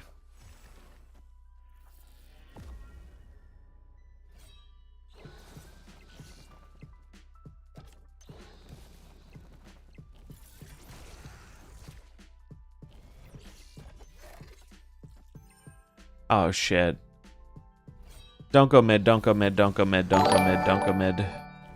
God damn it, it went mid! Fuck you! We would have won tie breaks. Shout out Jonathan with the tier 1 for 7 months. Thanks for the support, friend. I appreciate it. Enjoy the ad-free viewing experience, the emotes, and these pogfish. Welcome back.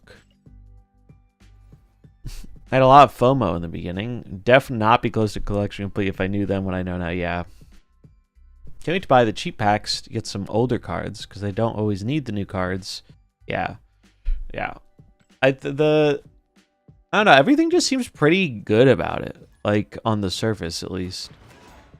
It just seems very like it seems like it will fix the biggest pain points.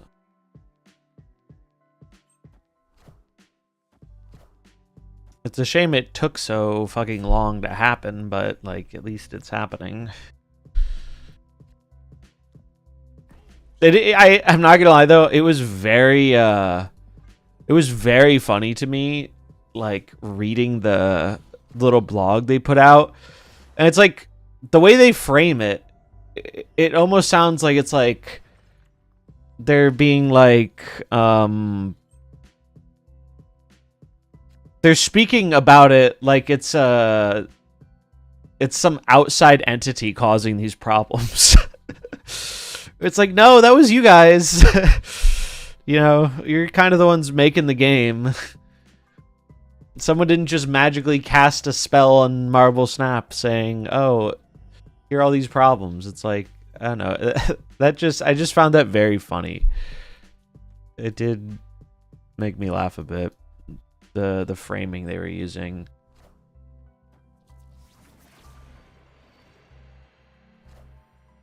So this is a bot on C3.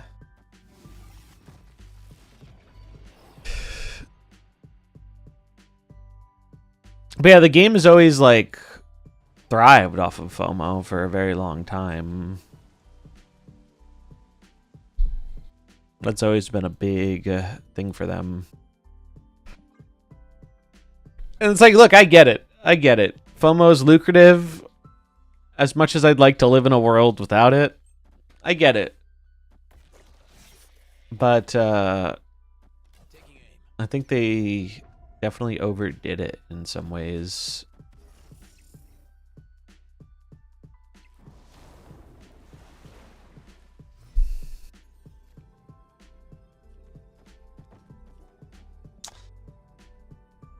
I think having always been free to play, I've never felt the need to be complete. Manage my acquisition to just get the cards I wanted. Yeah, like there are a fair amount of people in that boat, and more power to you.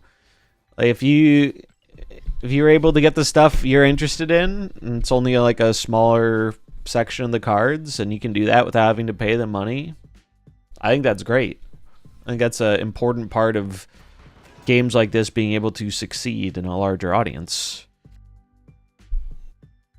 Because I would bet most people who play this game fairly casually don't care about getting all of the cards.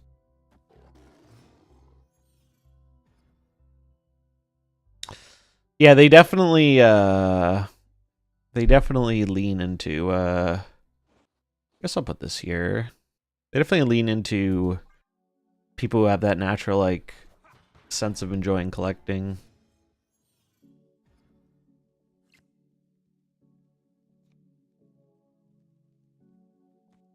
All right, Lucas Cage, I need you, sir.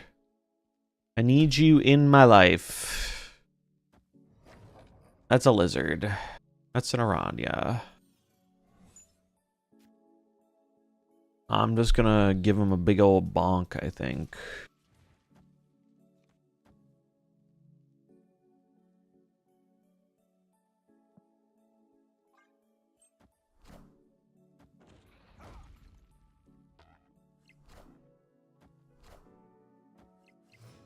Well, I am intrigued and confused.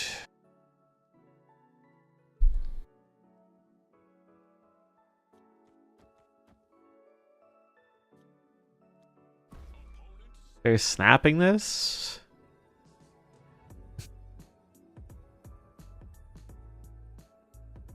The 1 in 3 to find the cage?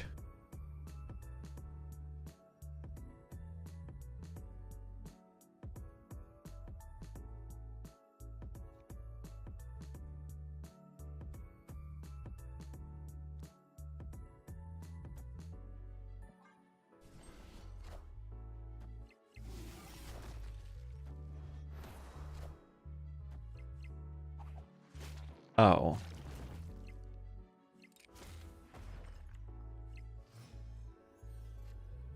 Well, I didn't get cage, so we are dead. I think we were dead even if I did get cage. Because this is actually a... What? It's getting... -6, so it's actually 12. Yeah. We're not winning that.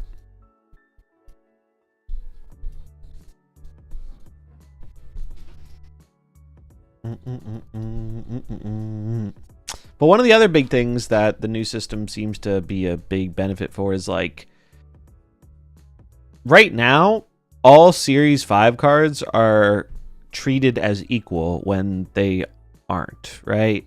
Like the fact that Hydra Bob costs the same as Malekith and Red Guardian and Sam Wilson, it's like these 4 cards are not all worth the same amount of tokens, but because they're Series 5, they essentially are treated like they are worth the same.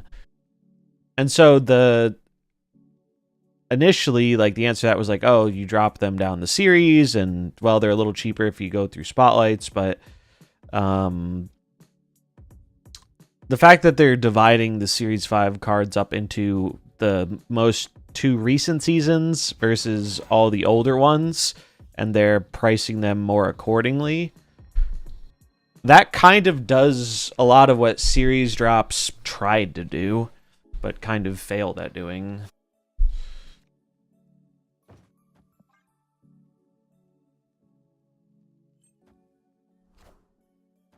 God damn it. It's annoying.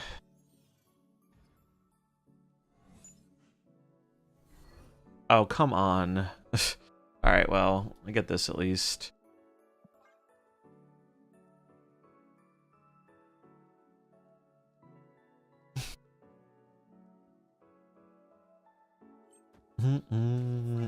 Yeah, I think that's what it really has needed. Like, because now, also, like, it's not launching with the new system, but the fact that they're gonna do, like, themed packs, I think is a really positive thing, too. I think that is a pretty big W. So, like, what are the big cards they could be playing here? I don't think they're gonna play mid. They might. Find out. They did play mid. Ugh. Oh, but it seems to have backfired on them. It did not backfire on them. Backfired on us. I'm going to leave the game. Unfortunate. Yeah, what will the zombies pack include? Good question. Arrow for sure.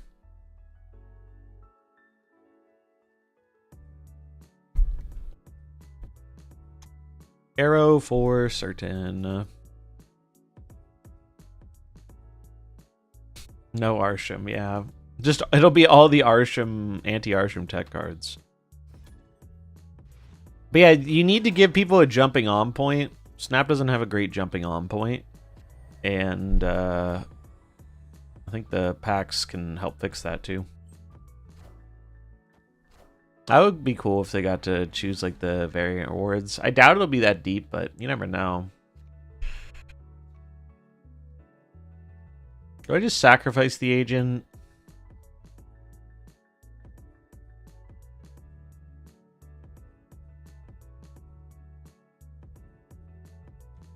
Not yet. Alright. They're gonna get that, but it's fine.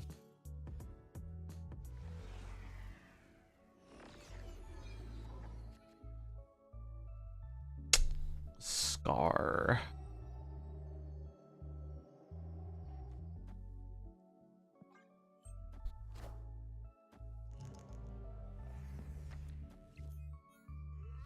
Okay.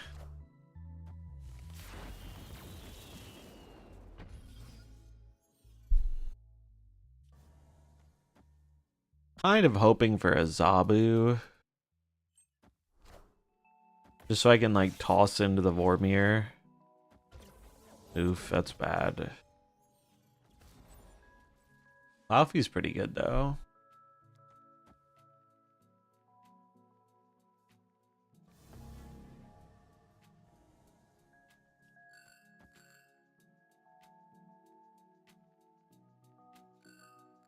Could snap to move the Bob.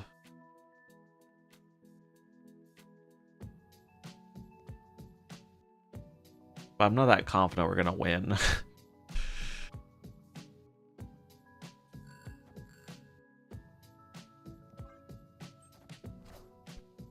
think I'll just do this.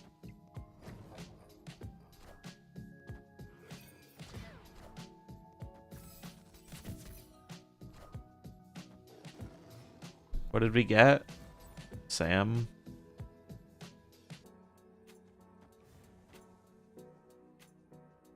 Doesn't seem great, but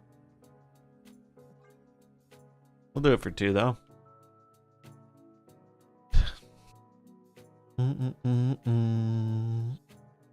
Yeah, I think that's what a lot of people are hoping, is that, like, I know quite a few people who enjoyed Snap quite a bit. And they fell off at some point, and there's just no way to hop back on board easily. And I have to imagine they started feeling the pain of that too. Because eventually, I mean, and we've seen it in the numbers, the numbers just start to tick downwards. Am I getting Enchantress? I hope not. I hope not. Basic arrow. Aha!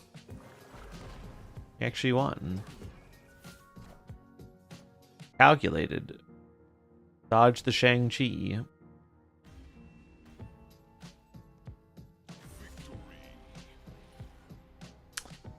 And this is one of the things I like about this deck compared to the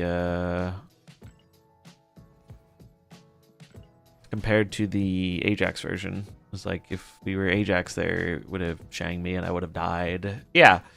Blue, you're a good example. It's like he fell off and it's hard to like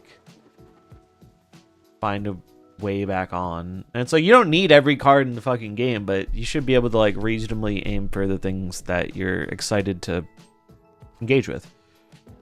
And that's not really happening super well under the spotlight system.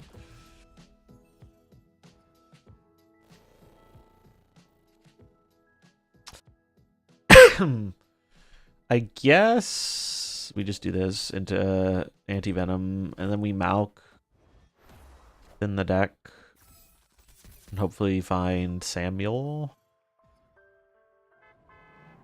Oh.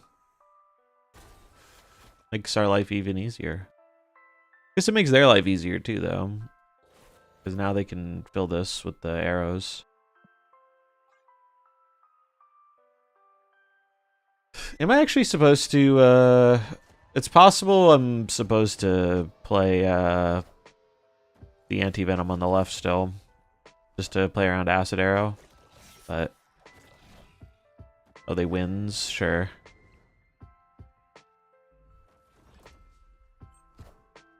There's the Acid Arrow. Well, it wouldn't have mattered. Lucas Cage, though, that's a pretty good one. Pretty good one right there. We are struggling a little bit with board space, but make it work.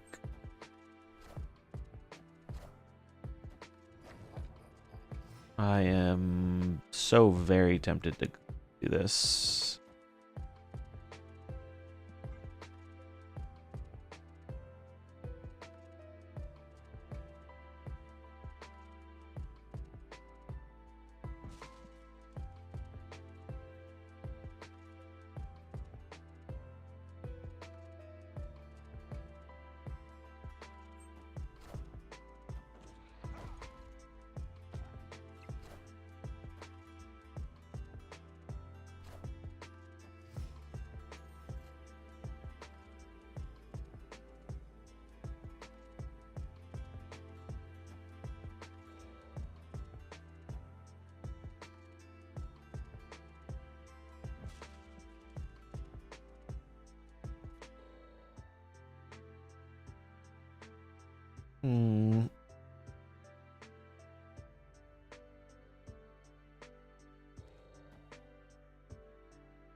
I really need this card to live. I think I do this.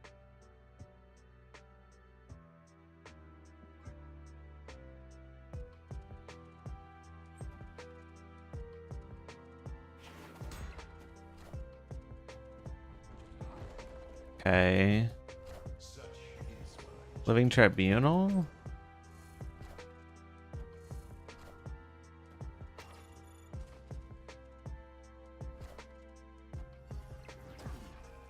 We're good.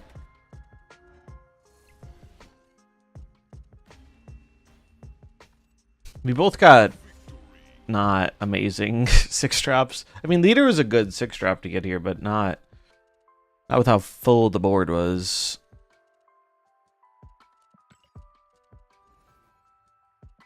I will say, as much as I like Snap as a game, I definitely have missed bigger deck card games. Like I was playing some Hearthstone and Magic recently, and they just like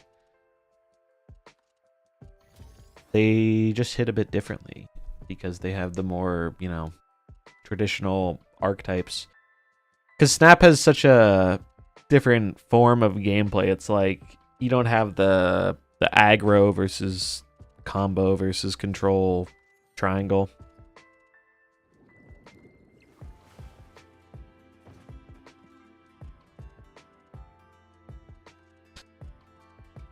Yeah, snap decks by their size are just naturally more consistent.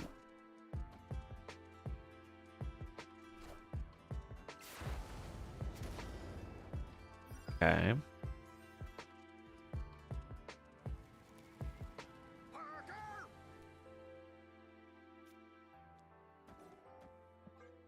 Yeah, I was having some fun with I was checking out the new Hearthstone set.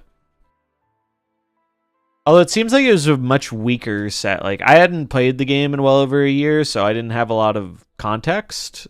But it did seem like it was a much, like, lower power level set.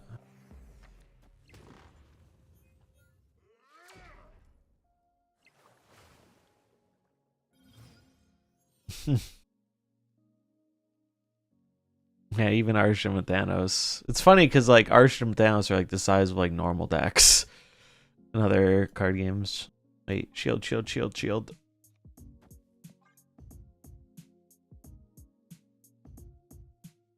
No duplicates in the next system gives me hope. Yeah, I was very, very pleased to see that. Because they were, if you have been around the block with MarvelSnap, you know how anytime you brought up the idea of duplicate protection, it was like pulling fucking teeth. Like, they seemed so against it. And I imagine some of their economy people, like the working on the game, are probably still against it, but they hit a point where they had to cave. Good riddance, too. It was such a greedy system. Alright, so we're not going to get another card. Because of this Widow.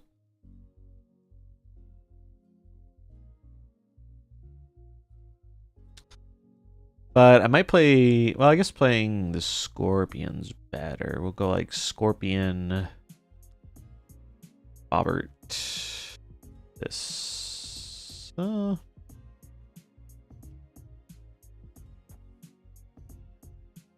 Actually, wait. We can just rely on Giganto to carry, can't we? Just do like this. And we have two options.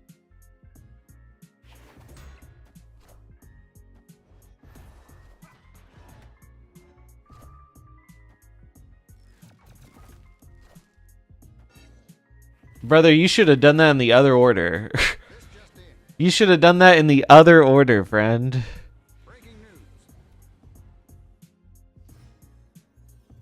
That was not a profitable order for you.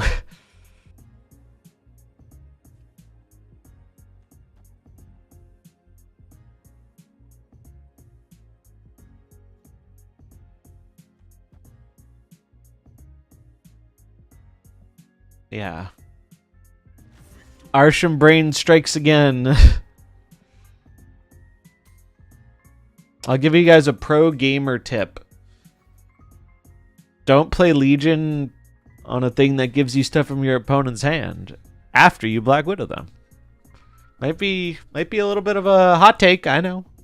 Not everyone's ready for that, but you mean you're not grinding Pocket 24/7? Dude, the Pocket grind is absurd. It's actually absurd.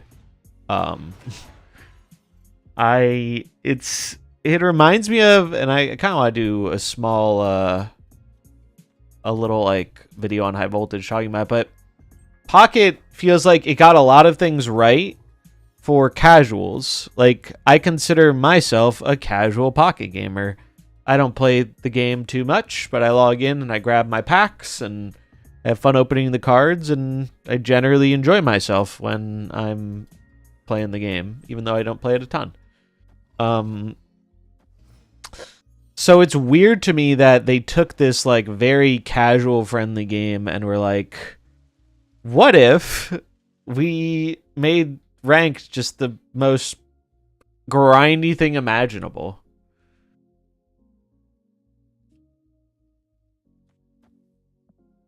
It's like, who let them cook on that one?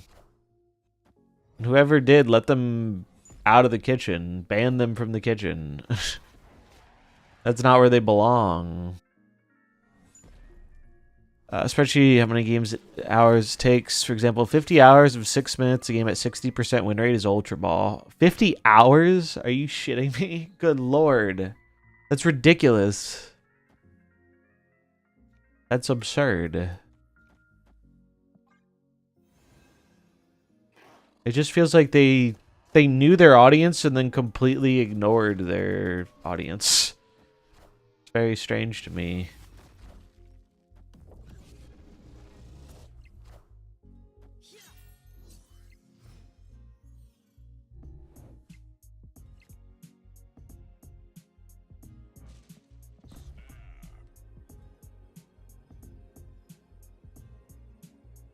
Do, do, do.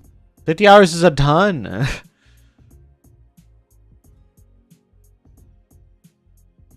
Dude, I do like 30-ish hours of card gaming a week, and I think that's a lot.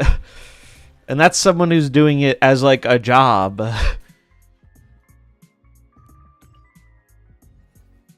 I get that there's a whole month to do it. Also, the fact that you can fall back below your, like, there's not a... You can fall out of Master Ball is insane. I mean, yeah, like, I think it's a fun game, and it's generally well done. I mean, I'm a little... I feel like the last few sets haven't been cooking that hard, though. Like, I don't know. I love Gen 4, but, like... the Arceus set into this set, like, this set I was not excited for, like, at all. I mean, I got one Giratina, I can get another one with the Loner deck. Also, we're gonna do a Gamba. We're gonna do a Gamba on the mystery variant. New best in slot variant. Yay or nay? Yes, no. Go, go, go, my degenerate gamblers.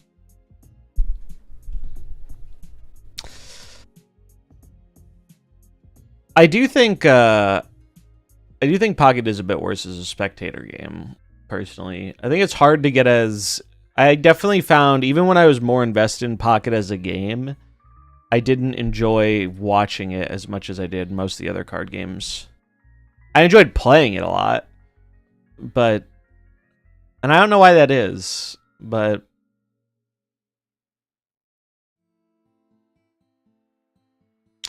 Current set, Shining Revelry was relevant. If you like Giratina, yeah. I like Giratina. I think Giratina is a cool Pokemon. I did see the new Rian Gwenpool. Looks cool. But yeah, I don't know. It's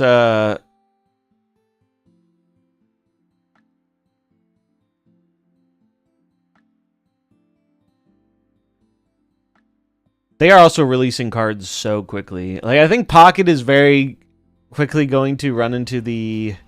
Oh, damn. Run into the issue Snap has, where it's like... Pocket, comparatively, was pretty cheap to start up, but, like, for all the... If you're starting late, I feel like it's gotta be a huge pain in the ass. Well, we'll take a look at our Absorbing Men, but... I don't know about this one. As far as pixels go, though, I don't think it's actually a bad pixel. But I don't think it's a new best in slot. It does kinda go hard. I'm not gonna lie. I actually do like this. But do I like it better than my other ones? This is probably my favorite one.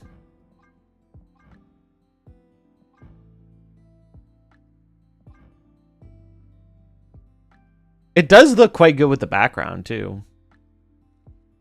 I don't think it takes the crown. I think I still like this one more. Close. Dude, the Bazaar... the Bazaar is wild. So, like... I played a fair bit of the Bazaar. I'm not very good at it. Like... I feel like I did better when it was brand new, and then I kind of didn't keep up with it and got worse, but... The Bazaar, the biggest issue I have with the Bazaar, aside from they did some like really shitty monetization stuff too, but they just had a patch yesterday and they made it a lot better. So it doesn't seem like they're gonna fuck over their game with bad monetization as hard as it seemed. But I do think that the Bazaar just takes too long, man. It's a time sink, and so when I have like a bad game in it, it feels like such a waste. And I also really dislike their philosophy around ranked matchmaking. Like, the fact that you can go up against like legend ranked people as a fucking bronze player is fucking stupid, and I don't think I think anyone who is like remotely competent at game design should realize that.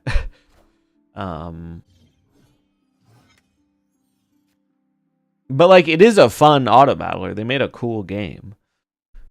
It's just, it's too time consuming to me.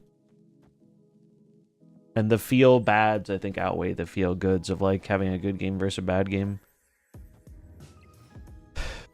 Which is unfortunate because like I have enjoyed my time with it. It's pay to win, right? So they basically, like a month ago, they introduced like monetization stuff and it was really bad. Like really, really bad. And then they launched their first season yesterday and they overhauled a lot of stuff. And now it doesn't seem so bad anymore. Now it seems a lot more like free to play friendly again, which is good. But the game's just too long, and there's a lot of like there's a lot of like you have to do a lot of learning in it, which I don't mind, but I don't know. It's really the game like this is what's cooking it for me. Honestly, it's like TFT. I really enjoyed when I started playing TFT, and it's like I just don't have time for this, man. Like the games are long. Oh fuck. Chat, are we cooked? Are we cooked? I'm afraid we might be cooked. So let's say they play the Apoc. It's 9. So they go up to 24. We go up to 25. As long as they don't discard a card. Wait, did they play the cow last turn? We might lose. Hopefully not. And this is a bot. It is, but they have a 12 power apocalypse.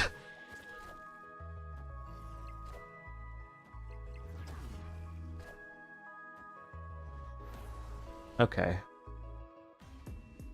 It is a bot, but things kind of lined up pretty alright for them.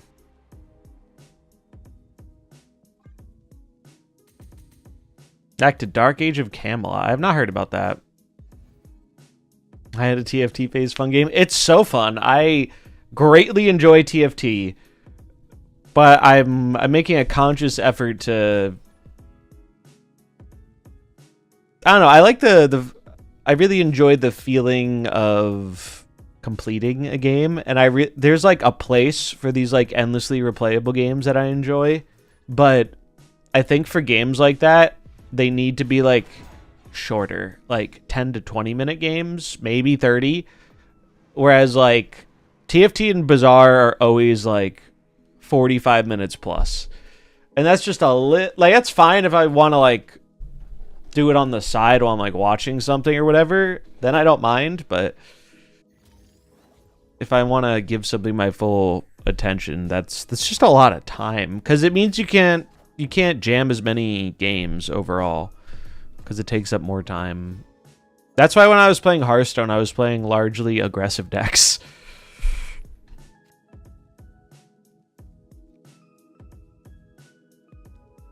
Because, and I'm someone who used to really like the longer, grindier control games and stuff, but it's just like, I don't have the time for that many games to take up the amount of time they do.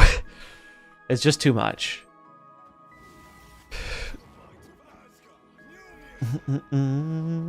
I do think the bots got better. I don't think the bots have improved compared to how they used to be. They're like a fair bit better.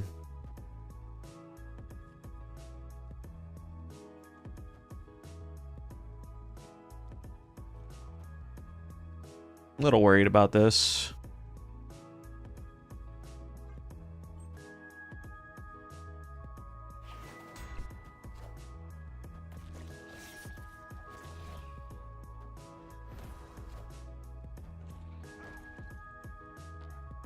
Sad.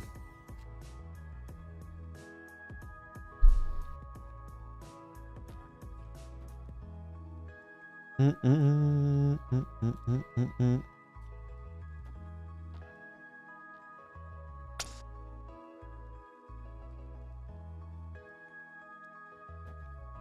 don't want to give them the free demon, so I shouldn't do that. I should just play this and this.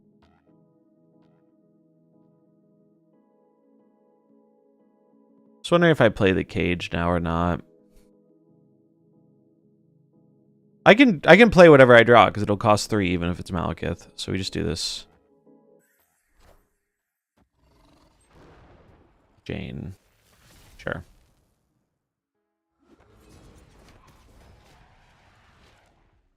So they have 2 demons and a hammer.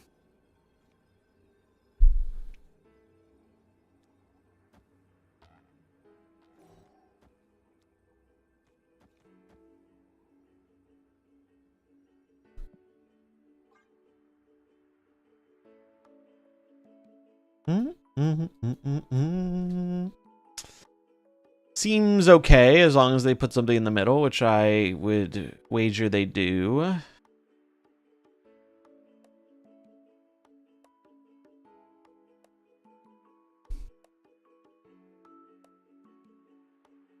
I played a bunch of Monster Hunter while I was away. We did a double hammer. Yeah. Although they only get double hammer if they destroy their own thing, right? If they play hammer left, the shield actually is what gets destroyed. I think this is still the line. They're also incentivized for the lizard too.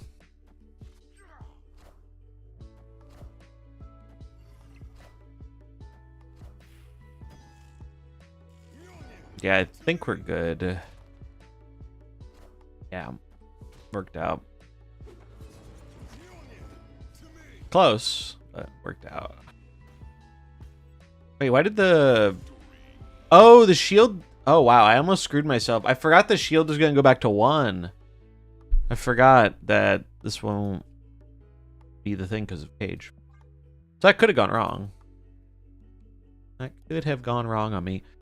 Recently got my hands on Cersei, which I know is more of an inconsistent card. Tried playing her weird fire her list. Yeah, I mean, some people are playing... I've seen some people playing Cersei, Annie stuff. It seems okay. I do think in general the Annie stuff is weaker in a Sam Wilson world, but it seems playable. A lot of stuff seems playable right now, honestly. I do think we have a relatively open metagame. Is there way more bots this season? I haven't really noticed too much of a difference, but honestly, it varies a lot person to person. It's been pretty normal to me. I think I'm seeing slightly more bots right now, but I think that's because normally I do my climb on day 1, but I didn't rush the climb this time, and I didn't stream on the first day, so I think a lot of the people I normally match with have already finished.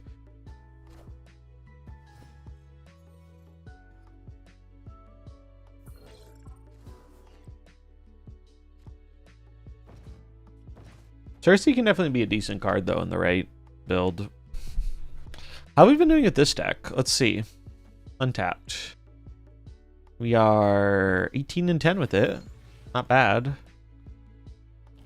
Holy shit, it's a first Ghost Rider Enjoyer. Can we talk about this card for a minute? I was so disappointed. I had such high hopes for this card. Is it 75 or something? But yeah, it was funny to me. They were like, yeah, we're making these changes to make the... It really is... Those changes are more aimed at like people who take a break, though, than like the infinite grinders.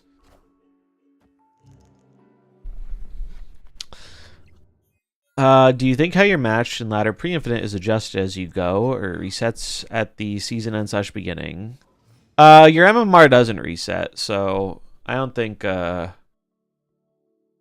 really resets. I think especially if you played for a while, it takes a lot of games for your MMR to really be impacted.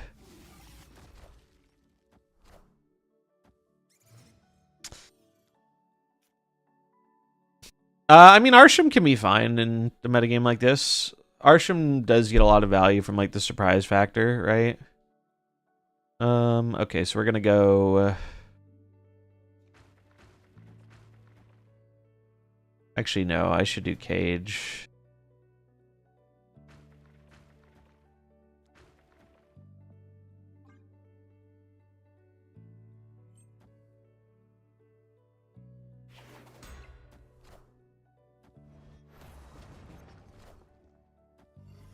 Yeah, higher MMR does generally mean more bots because they're trying to like insulate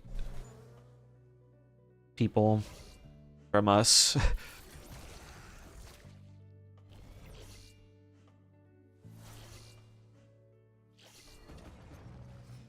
Okay. Nice.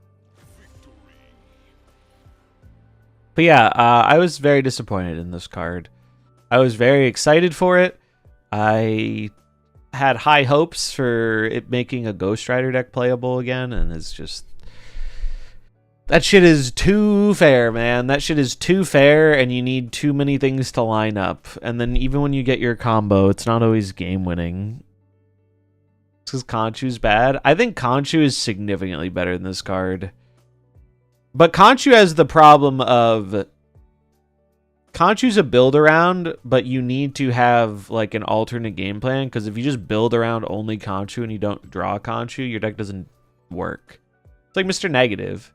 Except that deck probably functions better than an all-in Conchu deck without drawing Conchu.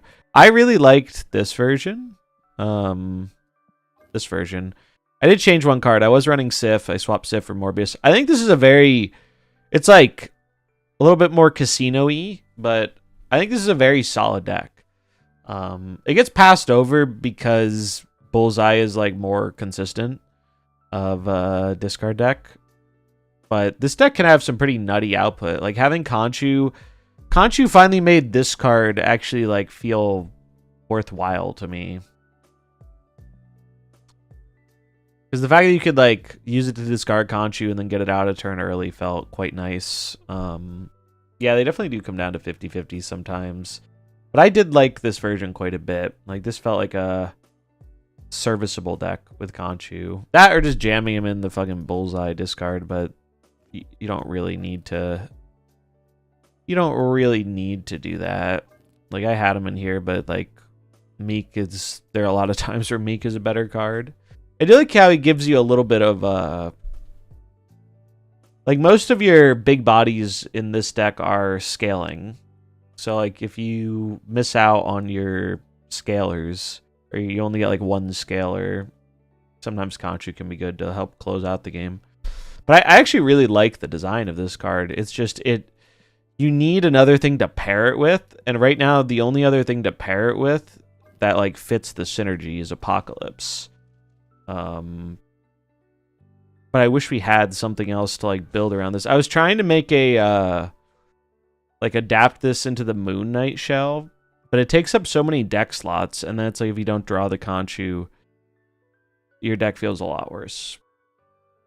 But this is one of those cards I think will probably only get better over time, but there aren't very many cards coming up that I think are relevant to it, so it'll probably take some time.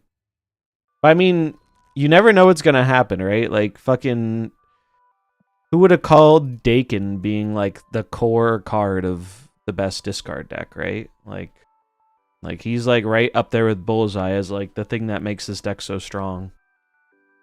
And Dakin was fucking ass for like a year. He was like actually just not a good card to play. So So it only takes like one card like this, except obviously more designed for Khonshu to really, I think, propel it forward.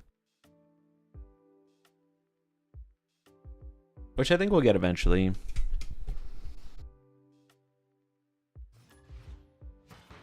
I'm so happy they nerfed Iron Patriot, though. It's still, like, an annoying card sometimes, but I do think the difference of that nerf is a lot more relevant than it seemed on the surface. I have seen the new cards. We're actually going to look at them and talk about them today, I think. Because I haven't done that yet on stream, and I would like to. I'm going to do the video for it, but, like, I kind of missed the window on that, so we're just going to... It'll just be stream content. But yeah, we can talk about the new cards. They seem neat. That's kind of annoying. So they're snapping me because they are either playing Mr. Negative or they're playing Doom. Those are the only decks that run this card. I would bet it is Mr. Negative, and I'm just not really about that with these locations.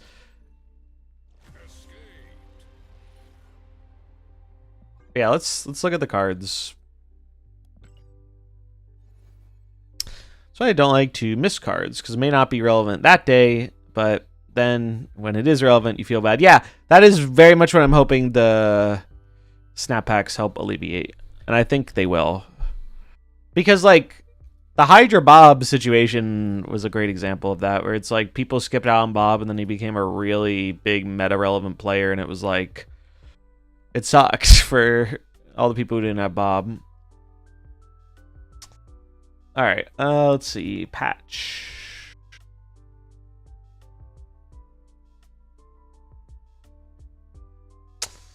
Masters of the Arcane Merlin season. It is funny they opted to call them skills instead of spells, and like all the skills so far are being spells. I think that's the best Bullseye deck.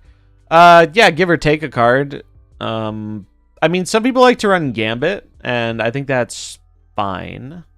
But I haven't loved it myself, so I prefer the other version. I think Meek is probably better over Khonshu, but it's like a negligible difference. Like, because if you don't get the Meek down early, it's a lot weaker, whereas Khonshu is like, you know, it helps you fill out your final turn if you're not just like Modocking at the end or whatever. But generally speaking, yeah, I think that's, if you want to play Bullseye, that's the way to go. Alright, so you have a bunch of new cards. Wanted to see if there's a way to order these, but we can just go through them in the order they are presented. Astral Projection is a skill, right? For that's the skill for one of these cards, isn't it?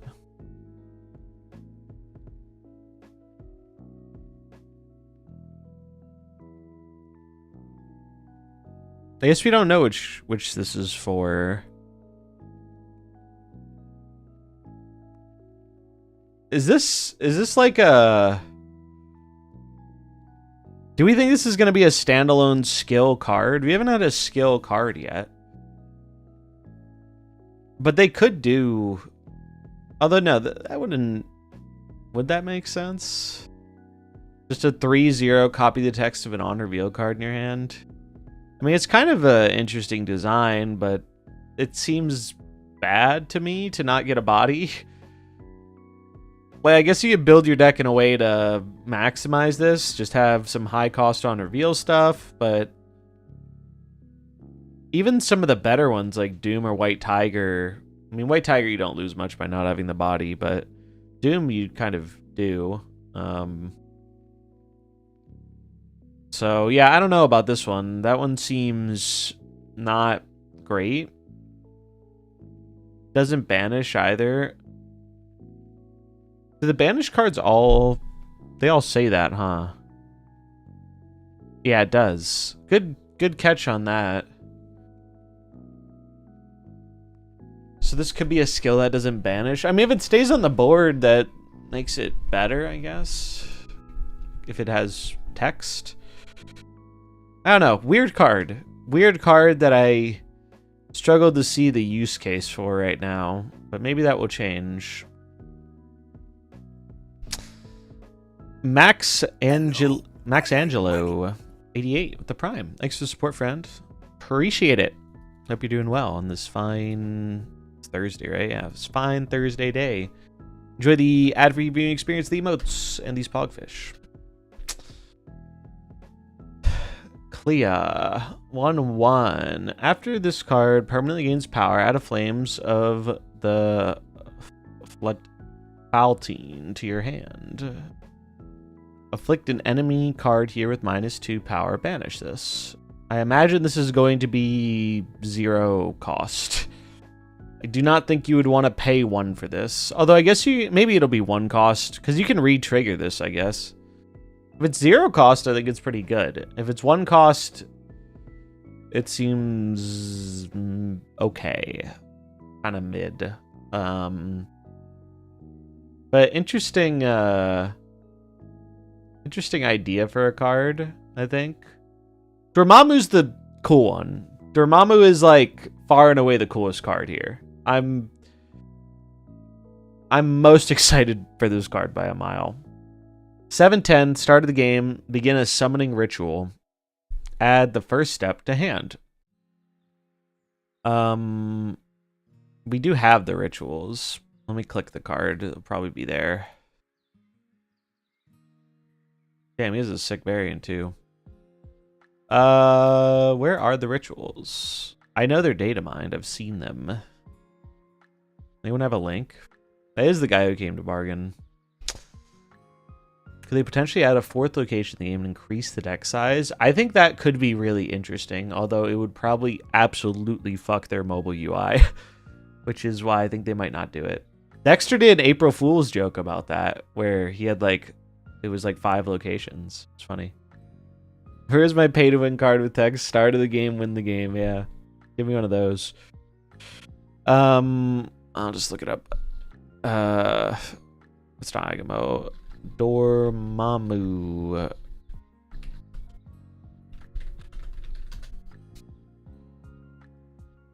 Maybe Snap Zone has them. Yeah, here they are. So you get 3 ritual cards.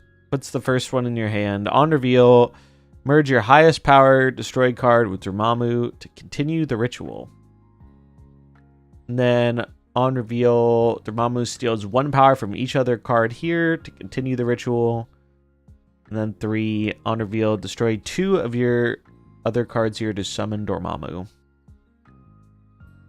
So, how I assume this works, you get the ritual, you do the first one, it'll give you the second one, you do the second one, it'll give you the third one. Third one is what summons him. I think this is very interesting. Because like he already starts at a decently sized body. Although, I guess he still takes up a spot in your deck, huh? Like you start to put him in the deck. And so, but the only way to play him is with the ritual or ramping. So this is gonna be one of those cards where like you get annoyed anytime you draw it. It's like Agamotto when you get the thing that draws Agamotto and then you top deck him and you're like, ah, fuck. So this is one of those cards you're gonna want to stay in your deck. But I like how this gives a different avenue to try destroy stuff. I think destroy, I mean, we're starting to see like that tempo destroy deck take shape a bit, but destroy has not really had too many different ways to go. And yeah, it's like a little side quest card. It's like quests in Hearthstone, really. And I thought quests were generally neat. I mean, I didn't love the first iteration of them, but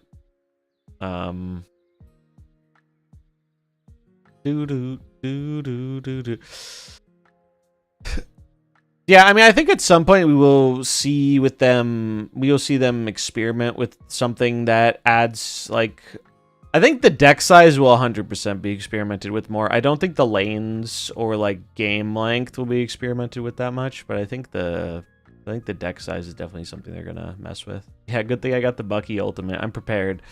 Yeah, I'm excited for this card. I think this is a cool design that I love cards that promote interesting deck building and give you like a new thing to like focus around. That's why I liked Agamotto so much. Agamotto was really interesting because Agamotto was the first card in a long time where it was actually a little bit of a skill gap card. Like, I didn't feel that way at first, but like the more I watched people play with it, the more I realized it was kind of true. Like, a lot of people built him really poorly at the start and like didn't respect like the needed synergy. They were just like, oh, like just throw it in anything because the spells are strong. And it's like they are, but you lose a lot from inconsistency. It's like it wasn't as big of a standout as like the last few past cards where they kind of built themselves and were very easy to play, like Galacta, Iron Patriot, Sam Wilson. Those were very straightforward cards to play. There wasn't much room for error in playing them.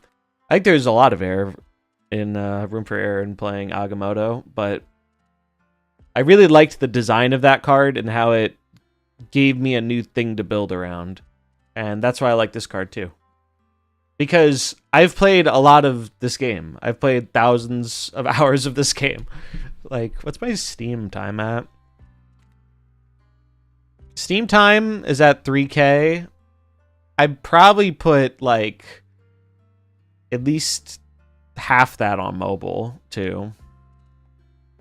So, like, probably, like, 45 to 5,000, 4,500 to 5,000 hours on this game.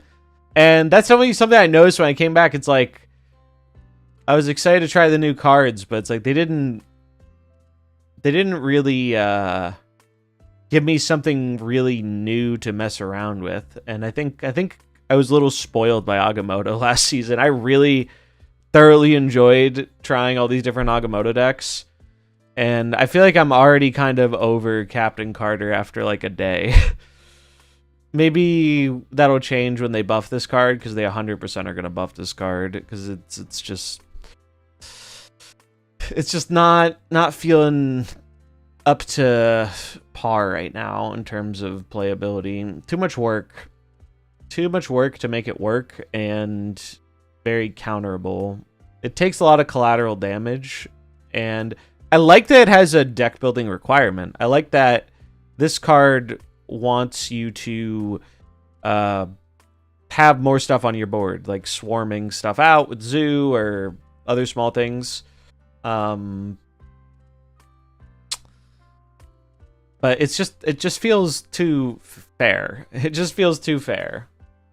I know the shield and interaction with her is a hot topic, but I don't think you could realistically make this card with this text with that ability.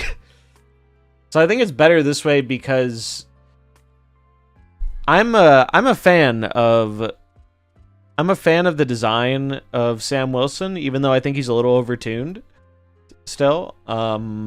I generally like this card. I think it reminds me a lot of what I liked about Kitty Pryde back in the day, where it's fun taking game actions. Like, original Kitty was so cool because you could put her on the board and then pick her up or leave her there, and it was super neat. And I know, like, nobody got to play with that card because it broke the game, and it was live for, like, I don't know, a few hours. I played with it, though, and it was really fun. And I also love, with cards like this made Captain America playable.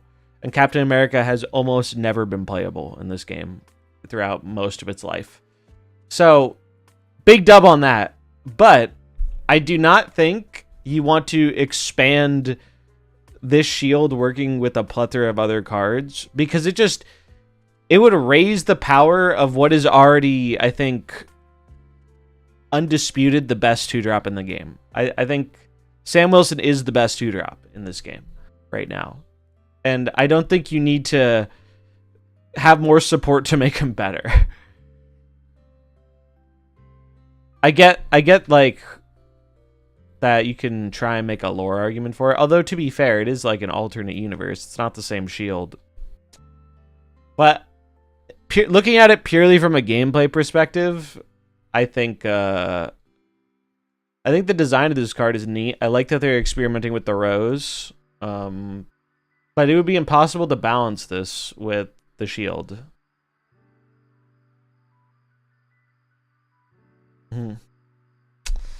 Like, if you want to do something wacky with Captain Carter, do a version of her that has all the different abilities like she had at the end of season 2 of What If.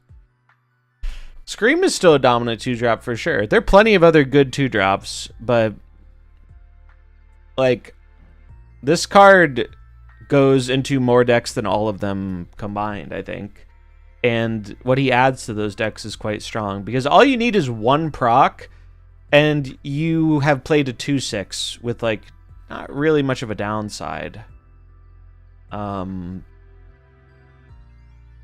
And in many cases, the shield is a pretty big upside because it gives you priority, which is generally very helpful. Not to mention, there are synergies, right? Like, oh, all of a sudden you have a Kraven in your deck, boom, or you use it to enable Miles. Like, it just does so much. This card does so much, and even when it does literally nothing, it's doing something. Even when you don't even see the fucking card, you get a free 1 point of power. I think it's underrated. This card is actually probably like the gold standard of card design for them, because they made an insanely powerful 2-drop that, generally speaking, doesn't annoy people as much. Like, Iron Patriot felt way more offensive than this card, even though this card statistically was way better. And I think that is, as a designer, if you're someone making a card, that's what you want. You want to make something that's strong and impactful, but doesn't piss everybody off. And the more you see a card, the more it's likely to annoy people. And so I think they actually cooked with this card. I would not be surprised to see it eventually lose a point of power or something, because it is really, really strong. But I don't think it's something that is like you have to do this. I think it might happen eventually just to try and make space for other 2-drops. Iron Patriot does have better snap equity, but also, like, there are two sides to the sword there, right? If your opponent Iron Patriots you and they win the lane and they insta-snap, a lot of times they'll just leave if you feel like you don't have an amazing hand. You're just like, all right, I'm out. I feel like people stay in games with Sam more that they shouldn't, because, like, it's a little bit more of an expected outcome, but the raw power is very high. Yeah, the Cole synergy was really strong. It was very, very strong. I think this was a good change. All the Boris Surtur heads, dude, that deck got obliterated. Honestly, though, good riddance. I fucking hated that deck. I think it's probably in a reasonable spot now where it's like playable but not dominating the game, but like I think Surtur was one of the most like offensive design directions they went with the card in quite some time. This plus Scar was just like, it was just very dumb. And then it just kept getting more and more stuff. Moonstone doesn't count zeros, right? I think that's correct. It's just 1, 2, and 3, right?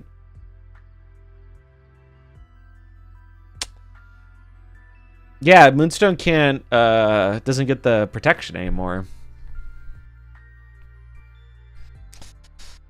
Which is a funny thing. I had that come up where I had a big super scroll and it got their shield protection so they couldn't shang it. It was kind of funny. Anyway, let's look at the other cards.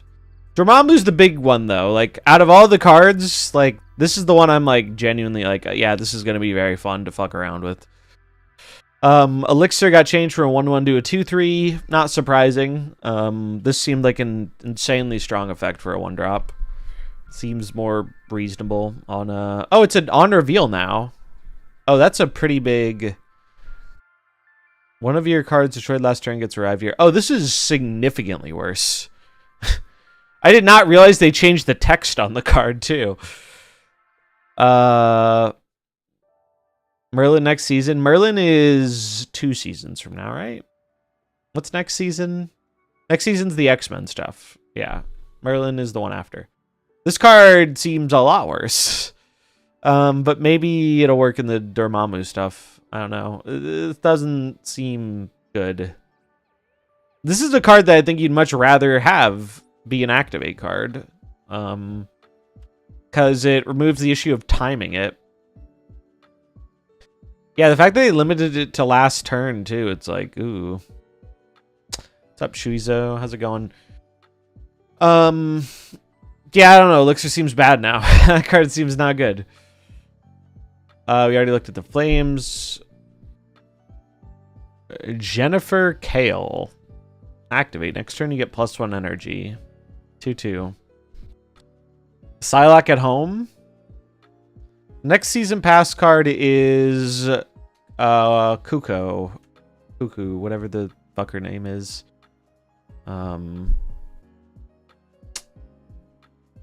Morgan Le Fay.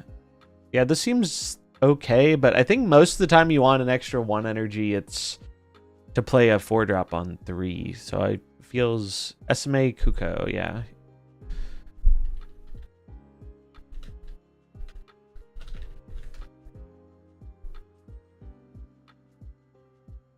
Let's see. Snap.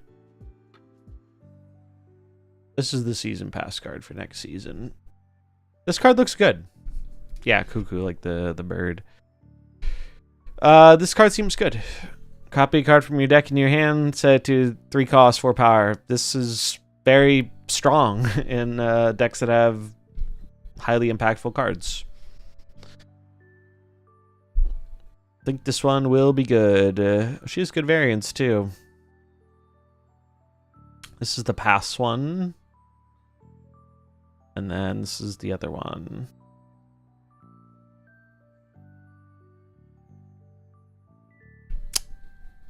Morgan Le Fay. Return all your discard and destroyed cards to hand with +3 power. I don't know about this. I don't know. These like, whenever I think about, I mean, +3 power is a lot. +3 power is a lot. So like, maybe there's a tempo destroy deck that could run this. Or maybe you run this in fucking Thanos destroy. Get your stones back. 2/5 swarm, yeah. You only get 1 swarm though, unless you've discarded a bunch. And it's kind of hard to discard, like... I guess it could work with swarm. Yeah, hand size I think will be a fairly limited thing for this. Cast Misery. Yeah, it could be kind of cool. But yeah, interesting effect. I'm not sure how good it is though. Like, although if it is good, it'll be an interesting build around. Like this reminds me of when Dakin came out, and they were like, well, you could destroy it or discard it. So people were thinking, oh, maybe we'll get like a hybrid archetype that never really came to fruition. I do wish we could find a way to bridge that gap a little to have more hybrid decks. I think hybrid decks are a really cool idea. Just the problem is they feel like too half-baked compared to the all-in versions.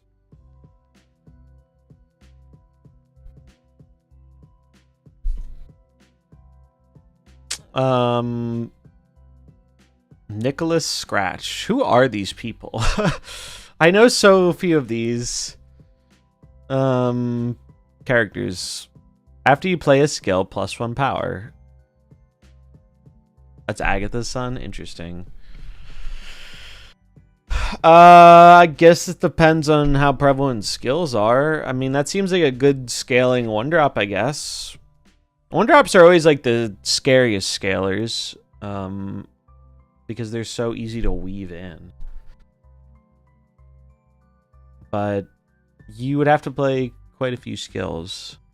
Well, actually, I guess you don't have to play a lot. Even if you just get a 1/3, you're probably fine with it. Yeah, I think that's probably a solid card. Nightmare. Replace the text of each card in your hand with that of a random card that costs the same. This is the card that's gonna make Sauron interesting, right? This is the card that you Sauron and then you Nightmare, and That's very scary, right?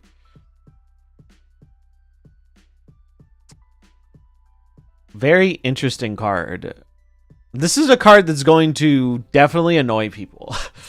I'm calling it right now. It's going to, but I don't think it'll be that, like, outside of Sauron specifically, it's probably too high variance to have that much of an impact, which is probably for the best. But in Sauron, you take the text off your cards, and then you replace that no text with presumably good text. And that deck could use some help. So I'm all for this. I think that's a cool card design. And these are skills for... Wait, where's Merlin? He wasn't listed in the new cards, but he's here. Is he down lower? I'll just look him up. These are all the abilities for Merlin. Or these three are.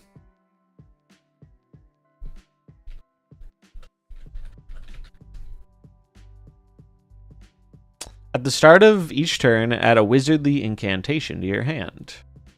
So he's a 2/3. Well, it's at the start, so you don't get it immediately. You get one of these. 1/0 on reveal. Place the location with a new one and give Merlin +2. On reveal, shuffle your lowest power other card here into your deck and get +2 energy next turn. Or on reveal, transform your lowest power card here into one that costs 2 more. Seems decent, I think. Having a location changer that also buffs your 2/3 into a 2/5 is good. Being able to ramp is good, although you do pay a cost on that, and having to sacrifice a card. I feel like this could be a zoo card, honestly. And then just polymorphing a thing to be bigger also seems... So like these two definitely support him running like, I don't know, like Squirrel Girl or something. Something that gives you tokens, or Sam's Shield or stuff like that. Interesting design for a card though. Like definitely gives a little bit of the Nico vibe. Where you have more variable outcomes. And I think the more cards like that entered the game, I mean, there's like a limit to it, but I generally like cards that have more variable outcomes like this because it's a little bit more skill testing. You have to kind of work with what you have, and it won't play out the same every game. Then the Ancient One, 3/5, add a Tau Mandala to your hand, which is a skill. 3/0 on reveal. Your characters here copy the text of one of your ongoing cards here.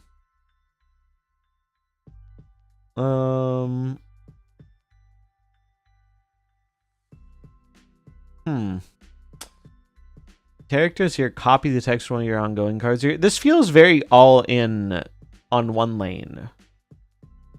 Like, and it needs a specific condition to set it up, right? Like, there are ongoing effects that this is great to copy, but you're paying a total of 6, right?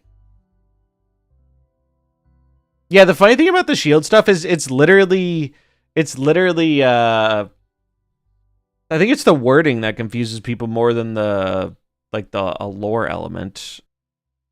They're like, well, I think if they just said Captain America, but they didn't want to put all the damn text, you know? Turn your demon into Victoria hand. That would be cool. Yeah, I could definitely see this working in a Victoria hand deck, because that deck has a lot of ongoings, and it likes doing some card generation stuff. Especially if you run a Quinjet to make this cheaper. I just think a lot of the time, the Agamotto one's going to be better. Although you don't have to deal with the inconsistency of Agamotto because your deck's not bigger. So that's an upside for this card. But I feel like a lot of time Images ends up being stronger than this card. Because Images has a less strict condition. They're card players. They can't read. Yeah. Oh, look. Cap's a 3-letter word. I think card gamers might be able to handle that one. It might be a little bit of a stretch, but that's probably why they didn't put Captain America. I also think it doesn't help that they have like flip-flopped on some cards when they're like, oh, Rocket and Groot, this is actually a bug, and then it was like, actually no, the other way was a bug, and it's like, no, it wasn't, bro. You changed your mind on how you wanted it to work, which is fine, but like calling it a bug just makes for so much confusion because it wasn't. If it was a bug, they would have said it was a bug like months ago. But they realized, like, okay, maybe we want to be a little more careful with the steal effect, which, like, sure, it's fine.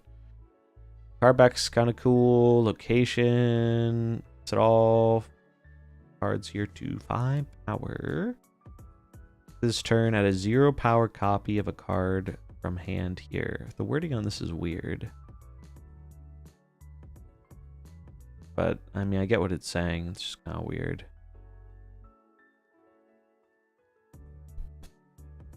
Yeah, Scream's behavior was not a bug. It just... the language used annoyed me. I think it's, like... I think it ended up being fine because, like, Scream is still really, really strong. So it's, like, it's fine. But, like, I disliked when they were like, no, this thing's a bug. Just kidding. It was actually the other thing that was bug. It's like, no, you changed your mind. You changed your mind on how you wanted it to work, which, like, again, I think it's fine. Just, like, tell people that, you know? This card didn't get changed. Rip Dual Force, big rip, yeah. I'm mad it didn't work with Captain Cold and DC Dual Force, yeah. This card is, I think a lot of people call them spells. But especially because all the ones we have right now are spells. Like, they're wizardy shit. They should make the shield work with Captain Marvel and never address it. That would be incredibly funny. Yeah, this card seems nutty. Seems very strong. This could be strong. Seems bad now. This card, I think, is going to be really cool. Although I am a little... I'm a little worried it might be really good with, just as a, like, Hercules at home with, Vulture. Well, I guess it's only played, so it's not that scary. I like it as a location control element, though. I like being, like, alright, no one's playing 3s and 4s here. I think it's interesting. And then here are the spotlight weeks, but in theory, the spotlights should be gone by the time this starts. They probably put these in as a failsafe, but I don't think they're going to be here. It would be a shame if they are. So really, the main spotlights you should be planning around are like the last ones, this last month of them.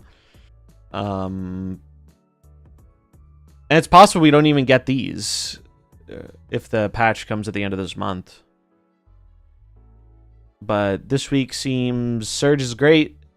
Hope is quite good, but a lot of people have her. Hulkling doesn't have much of a home. Frigga's really good. Sable's not so great unless you like bounce. This card might be good.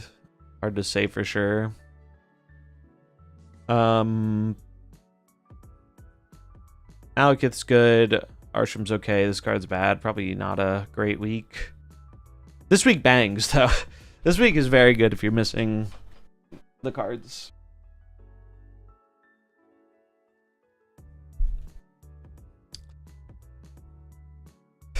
I do wonder, I wonder how the acquisition change is gonna change, like, content and stuff. Because, like, right now there's a lot of content around, like, picking your spotlights and stuff. I do wonder how I wonder how that content will change. Like, obviously it won't be spotlights anymore, but it'll just be, like, recommending what cards to target. Are the D&D nerds tell us the difference between spells and incantations? True.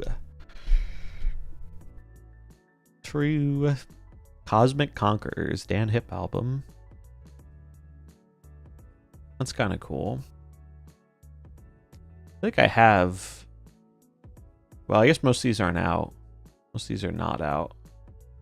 I do have this one and this one, though. The mode of him holding the ticket is quite funny. I think that's pretty good. Another Pandora album. Neat. You can see they're changing the album rewards. So now more tokens at the end of it, which is good. Zorn moves the cards. Scream steals power. Ajax gets strong from the steal, yeah. New Conquest variant. Based new arrow that we unfortunately cannot see.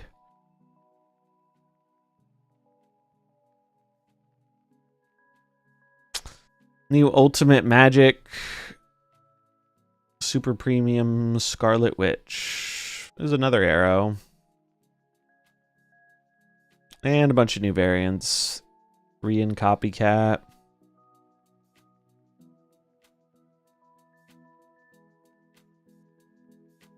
Pool.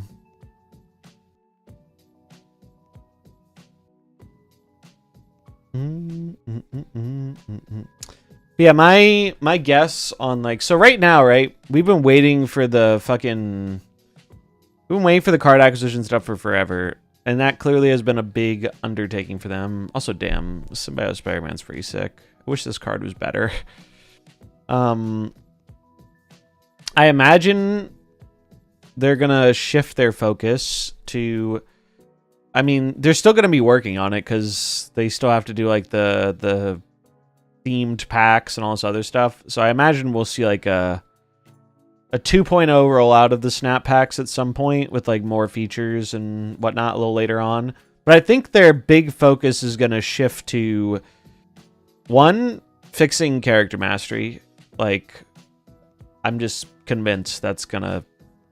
They're going to at least try. Because if they're making the game cheaper, they need to find other avenues to make more money again. And character mastery, if done correctly, is a great way to do that. It's a very good way to make more money off of, like, mobile games. You need to target the whales because those are the people who are actually going to spend the money like you're wanting to make off these games. And I think they do a very, like...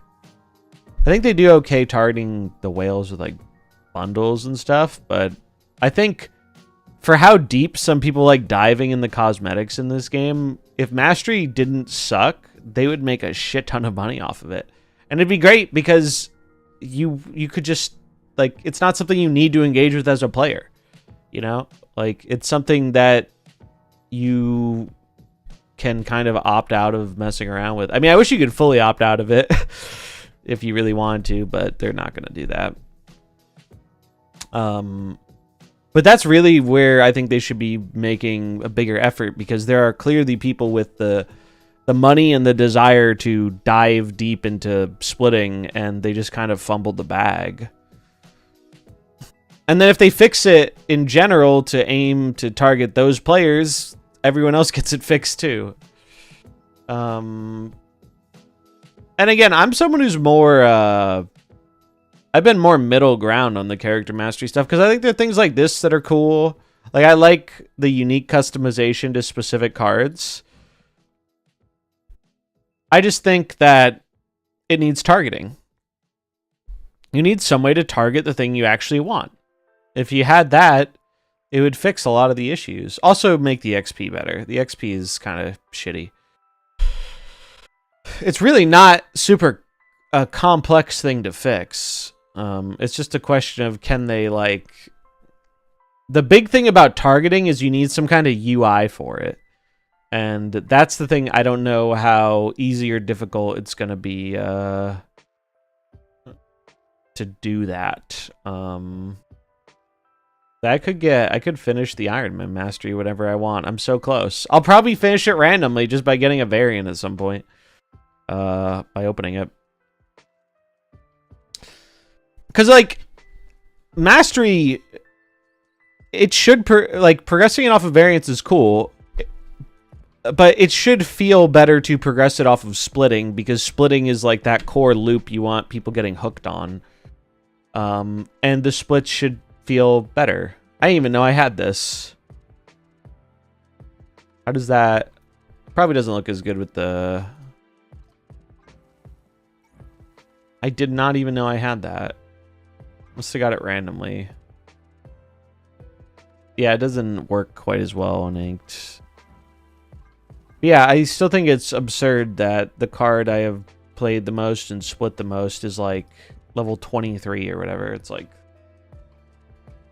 I have mastered this card because I bought the most variants for it. Yeah.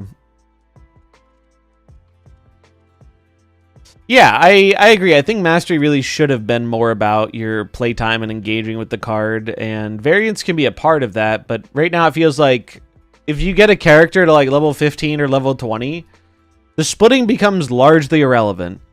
Like, here, I can even do the math right now, just out of curiosity.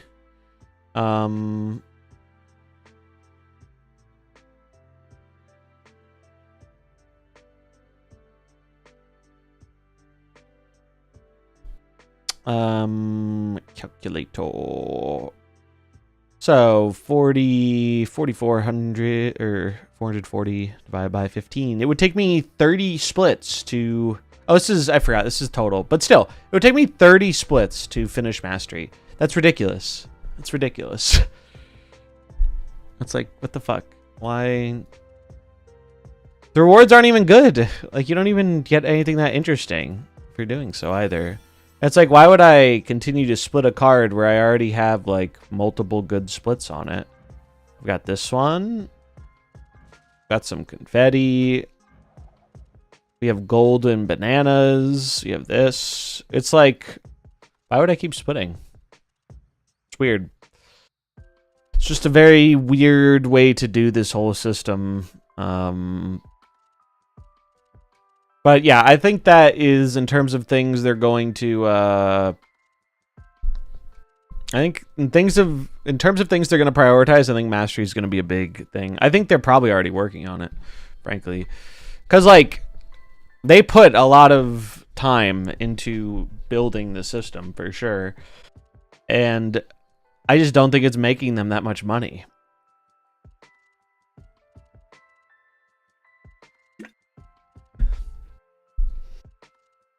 And it shouldn't be that hard to change things in a few ways to do that without completely having to scrap your system and overhaul it. That's just my theory. I don't think it should be that bad. But really, targeting's the big thing. If they don't do targeting, I think the system will not do what it's trying to do well without targeting. Some form of targeting. To me, that is a non-negotiable thing.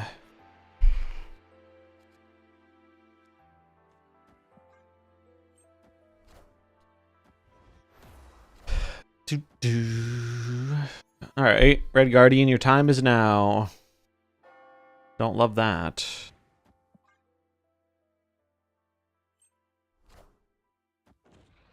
Although I can use it to double Malk, which is not bad.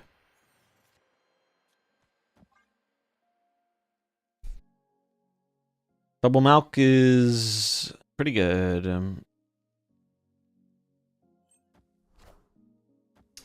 Yeah, I mean, I'm sure that will help influence it.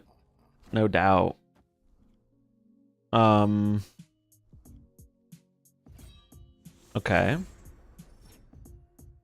Conchu Gamer.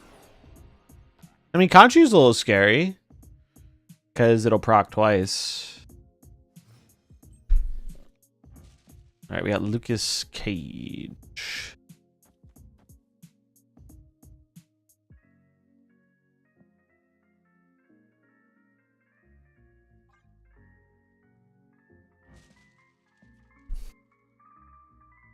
I should stop doing the hot locations. I don't think they will, but I wish they would. I fucking... Double Zabu. The next card is a 4, but, like, I think we just play a 4 in this US Agent, and we're happy with it.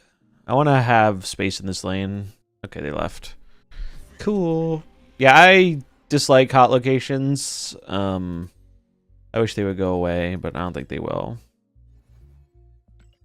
I think at the very least, hot locations should be a once a week type of deal. I think if you want to do a feature the new location or something with the new card, sure. I hate that they do them on Sunday. It usually just makes me not play the game. I think they see the finish plus flare knockout system as a substitute for targeting, but there's too many combos. Yeah, there are far too many combos. That's why targeting's needed. Like, I get they want it to be more rare, right? I don't think that's inherently a bad thing to make something more rare and harder to chase. It's fine. But there's like a level where something goes from being obtainable to not obtainable. I would like to thank my opponent for the gift of this Gorgon.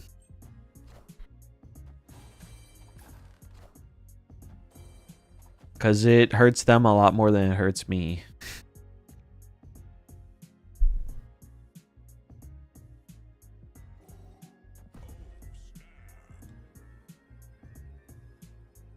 I was going to snap the Gorgon, but we didn't have cage yet. And so I didn't want like the Bob to move here. And then we like don't draw a cage, but yeah, pretty good. Pretty good. But yeah, it's like if I had a way to target a thing I liked, even if you just select one thing to have a better chance for that secondary effect, it could still give you a thing to chase. It wouldn't be very easy to get, but like you could at least feel like it's possible. Right now it doesn't feel possible, and it's definitely made me... I used to never have any credits lying around. I'd always be like chasing, you know, going for inked on another card. Oh, my Sam. Kind of cool animation, though. What did they lose? They lost to Gwen.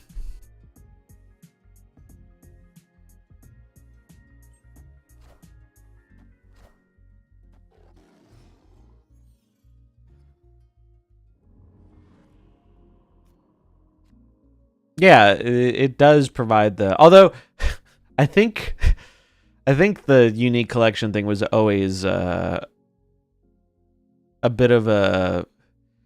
I don't think that was ever a priority for them in terms of a gameplay experience. I think it was a priority for them because it allowed them to make a card game with way less cards. I don't think they viewed the unique collection thing as something that was actually super important. It was just important because it let them print less cards and make more per card off of it.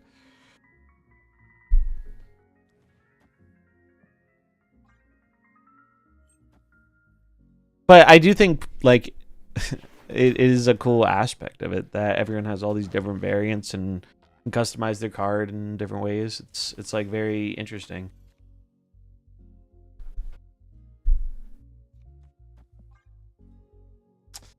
Or begging for a loot cage. I guess I actually am supposed to Malekith here because it increases the odds I draw a cage if I don't pull it here.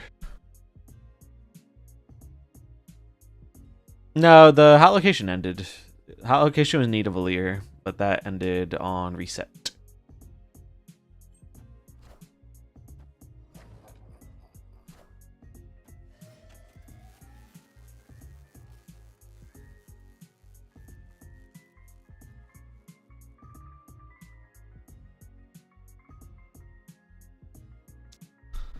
We have a lizard, so we're on the Lucre Bust train, probably. In which case, I should just anti-venom.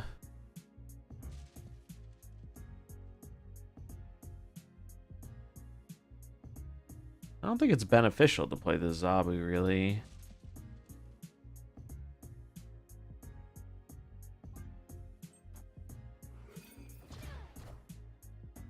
Whoa, they're cooking.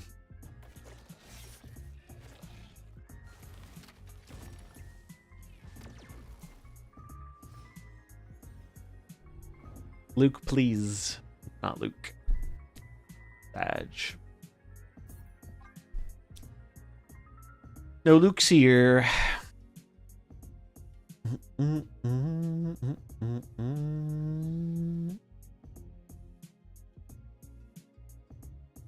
Even with Luke, it might not have been enough, but might have been okay. With Laufey right, Agent left, Luke mid. But far from a sure thing.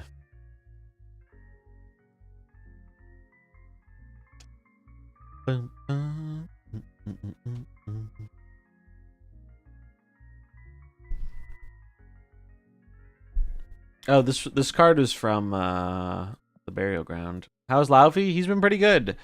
I think if you want to play Laufey, this is one of the better decks to play him. This or there's that like Abomination Ajax version.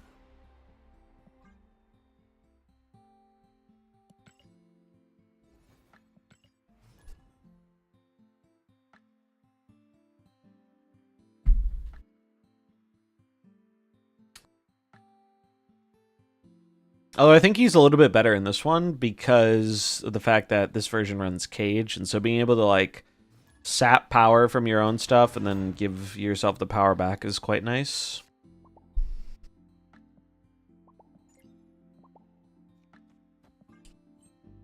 I'm always surprised how many people recognize me on the climb. It's always kind of cool to see.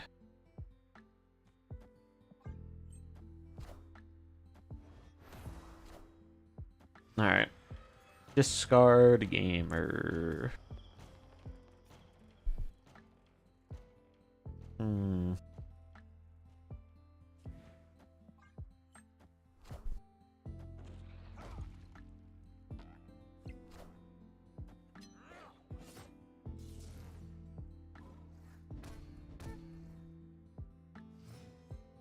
Alright.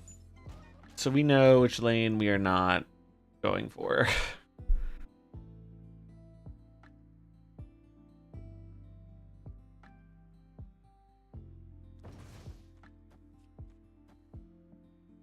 Well,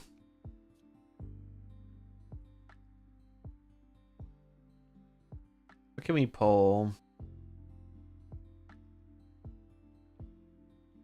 Could go.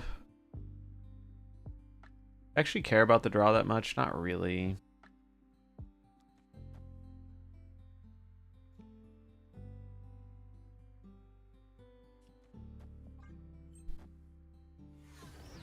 Maybe the 2/2s are better. Diamondback is fine in this deck. I had her initially, but I cut her for Red Guardian because there's a lot more Iron Man than there used to be running around. And this deck doesn't have a great way to answer that outside of like Agent or some Affliction stuff. So, but yeah, I used to play it with Diamondback in the Red Guardian slot and Gorgon in the Cap slot. Totally like fine card to run.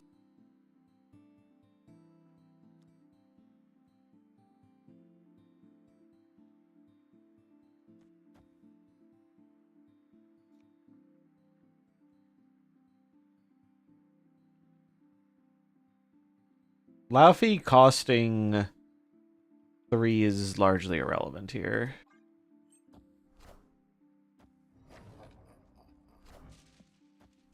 Okay. They didn't really have too much of a pop-off here.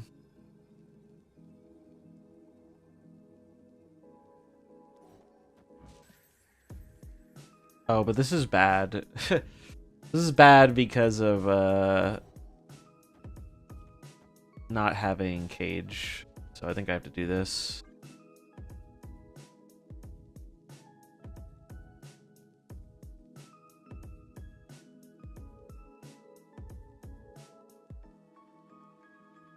I actually haven't seen very much Luke on the opponent's side. This deck's been doing pretty well for me today. We are 21-12 with it.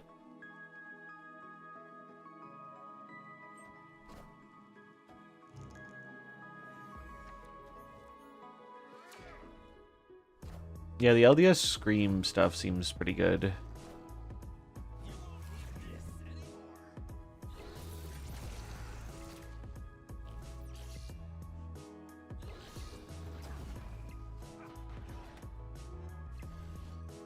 Yeah, see, when the bullseye deck misses their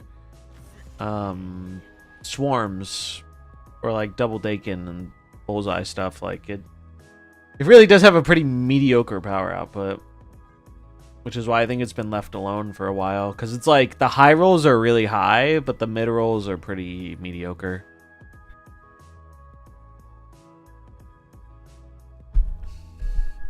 But yeah, I think this version of Afflict works fairly well right now. Mainly because it's not as soft to like Enchantress and Shang as more traditional Ajax versions. Yeah, also it does fold to a fair bit of interaction. Played LDS just to kill Ben, but opponent flipped Iron Man first and died. That's amazing.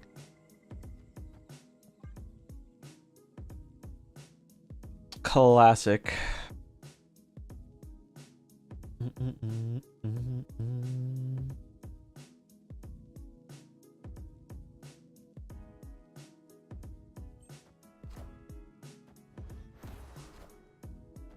All right, there's Sam. I mean, this in theory should be very good for me.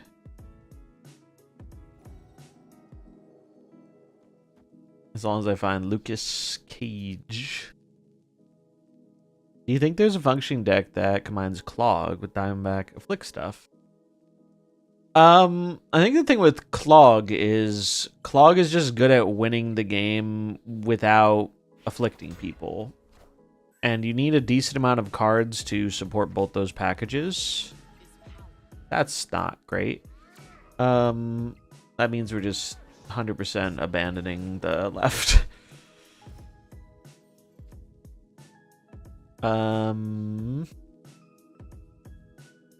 I could really use the card Lucas Cage. That would be a really great card to find. It would make me very happy.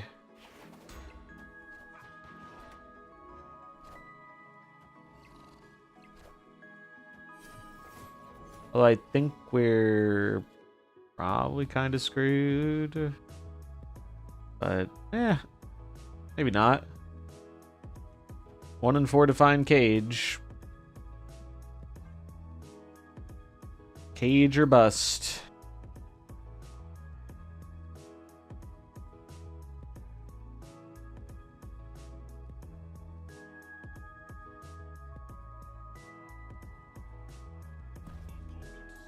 Nope. Not staying on a 1 and 4. No, thank you.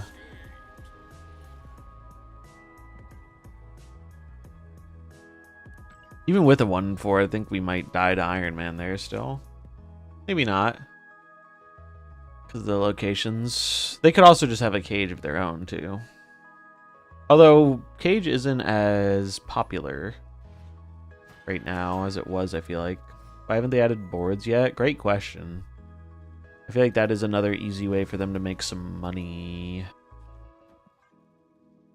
The Strange, or the Showdown Supreme board is really cool.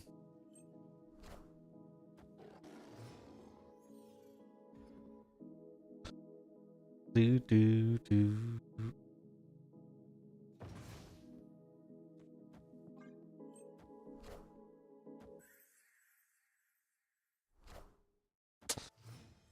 Thanos.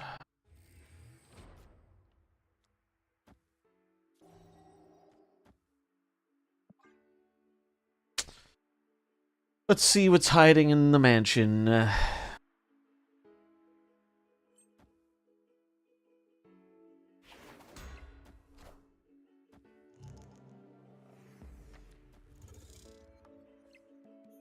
Pew.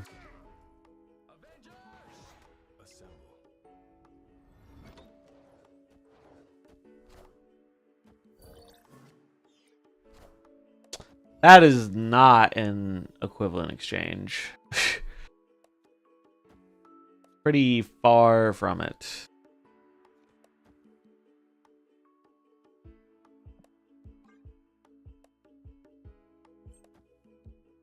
Expansion should only give X-Men characters. It'd be kind of fun. Alright, so we have no hope of winning the left. We all in on middle right, it seems.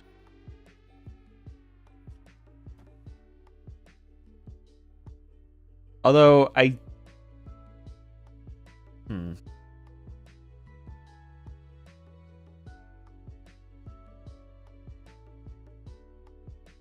I think I might still, it might be better to play Malika.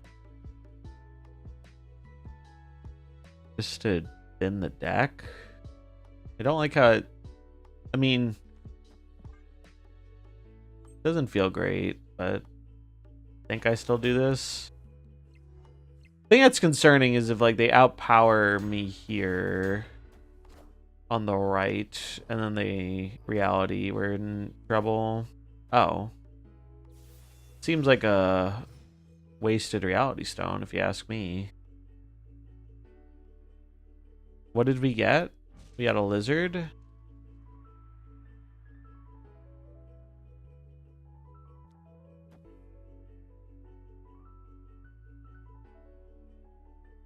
I don't see us winning this.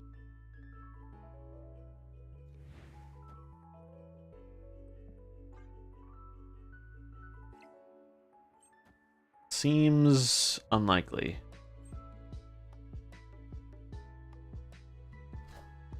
Yeah.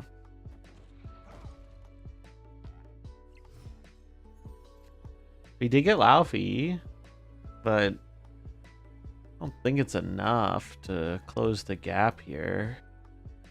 Especially because we barely have any power in the fucking middle, yeah. That's cope. That ain't it. Good, bad, and different under Mamu. I think it'll be pretty good. If nothing else, it's interesting. But it seems like it's something that could be strong in the right build. It definitely requires a lot of, like... I think it'll be like Agamotto a bit, where you really have to, like, commit a good portion of your deck around it. But it's a pretty strong payoff.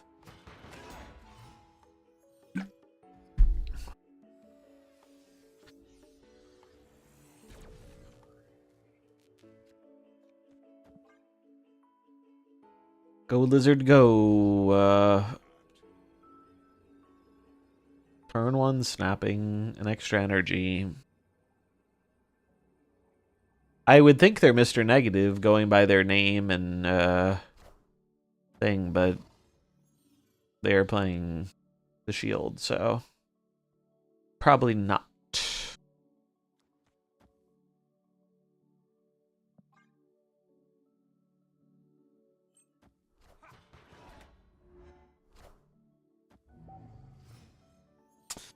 I would love the card Luke Cage, though. That would be cool.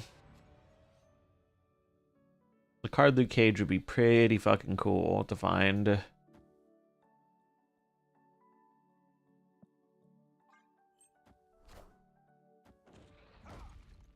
Probably Polaris. Rocket and Groot. Yeah. Pretty good.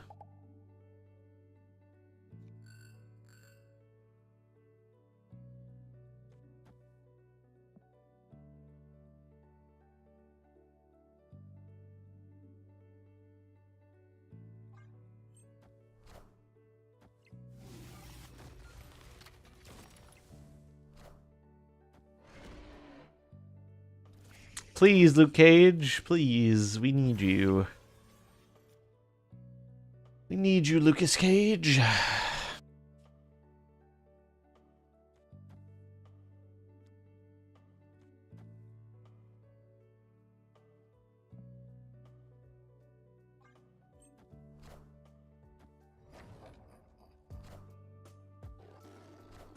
We did get him.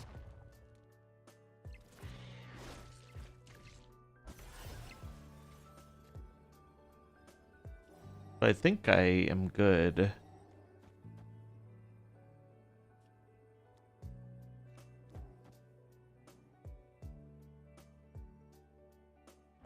Yeah, we'll see. They are going to gain some points if they move the rocket and group mid.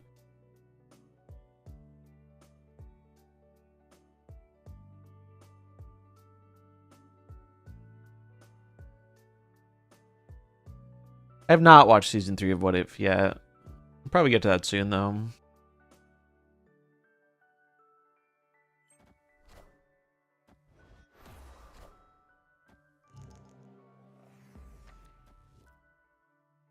I'm surprised they didn't move the rocket and Groot. Ah. That's fine. We win with that, I'm pretty sure. Miles. Iron Patriot. Yeah, we're good. Nice. Luke Cage saves the day.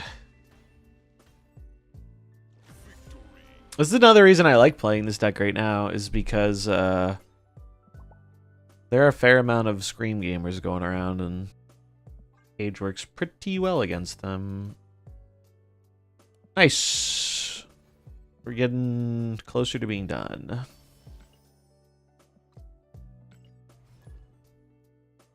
Bum, bum, bum. By glad I just like as a big power 3-drop that often feels very good to be Malekithed.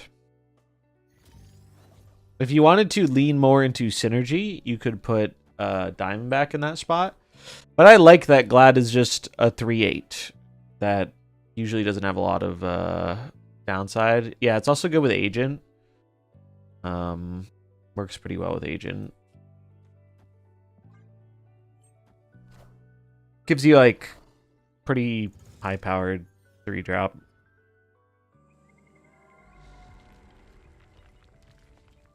Yeah, this deck very much is built to optimize Malekith.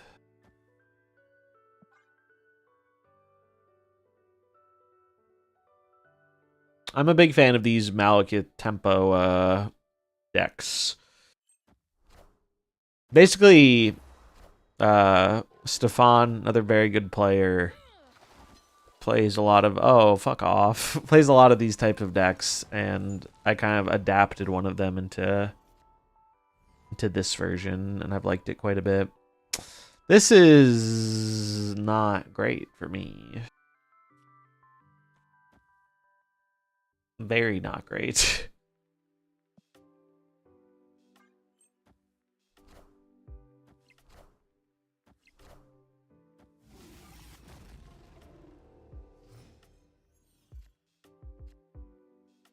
Okay.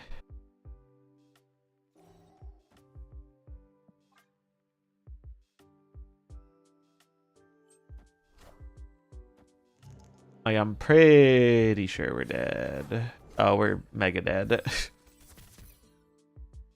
We are super mega dead.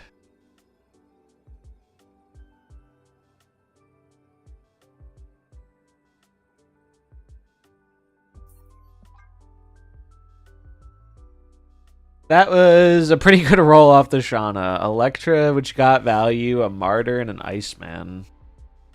All of those cards did something good.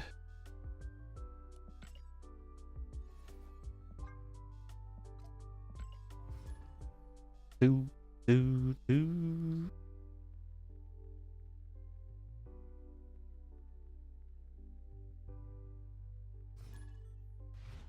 Bum, bum, bum.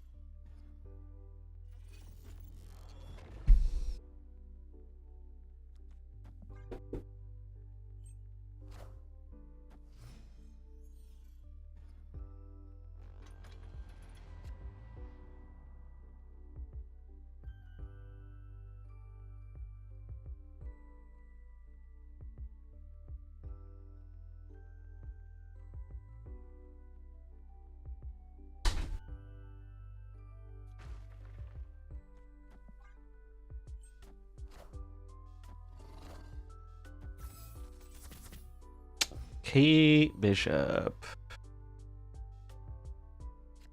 These dream dimensions are annoying. Oh, it's not the biggest deal, but it's a little annoying.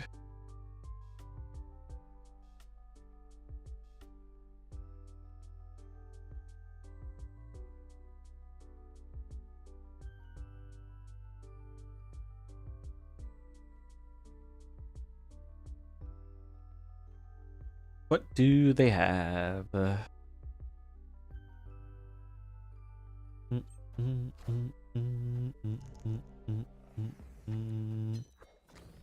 Magic, so they're a clog deck. Clog is usually a bit annoying for this deck because we really need our space.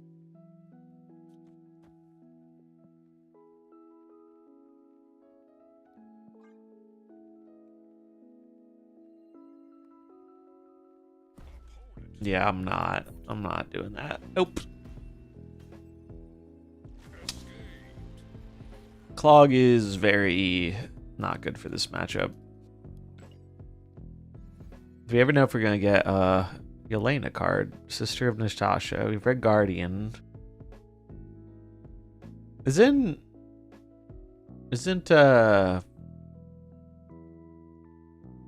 I thought isn't White Widow Yelena? Or is that not the same person? I don't know the lore. I think she is, but I don't think they're sisters in the MCU. Correct me if I'm wrong. I don't think they're related in the MCU.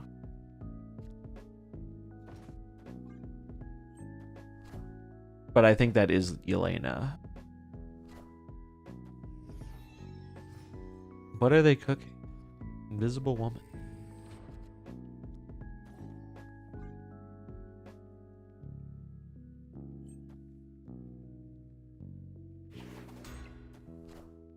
In the MCU, they were raised sisters. Okay, I maybe I had that the wrong way around then. I thought I read somewhere in one of the timelines they were not related.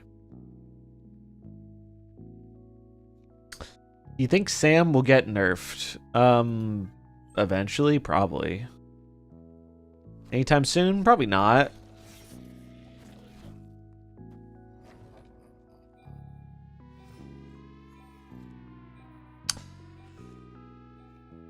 So we're gonna go this. They're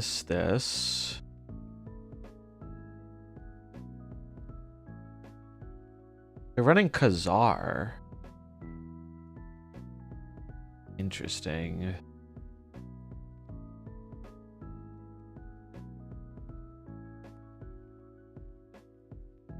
I'm gonna have Prio, which means this Laufey isn't gonna be as good, but should still be fine.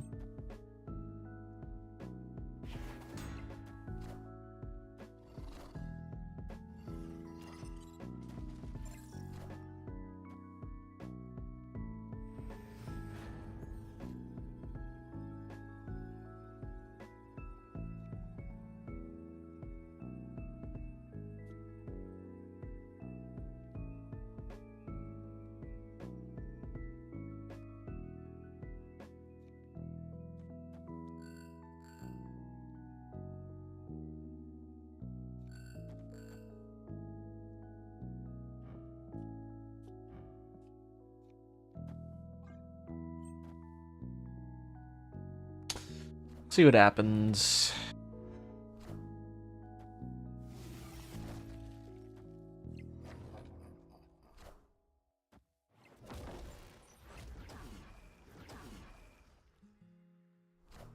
There's the Shauna.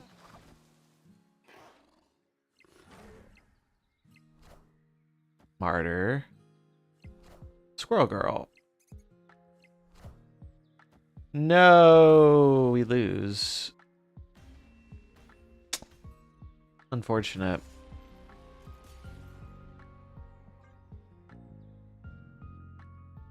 Malekith Zoo is interesting. A Sage, Invisible Woman. Why do they... I guess they're trying to play around all the ongoing hate, maybe? I don't know.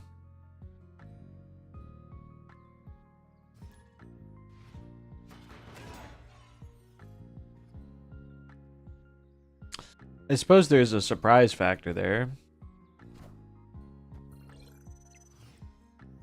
They have the same bob as me.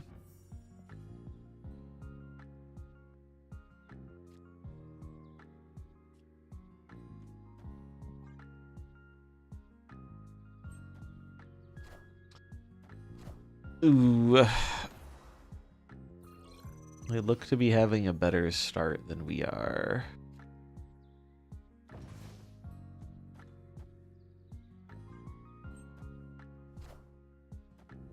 Oh, good lord. Luke Cage, your time is now, sir. Where the fuck are you? Lucas Cage. Paging Lucas Cage. Where are you at?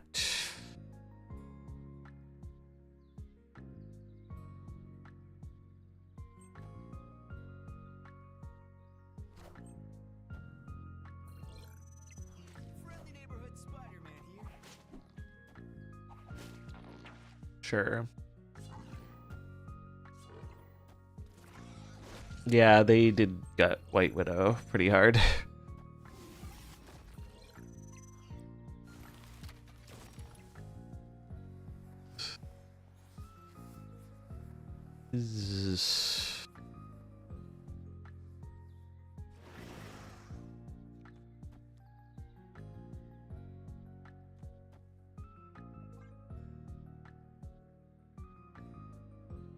Yeah, we're looking pretty good.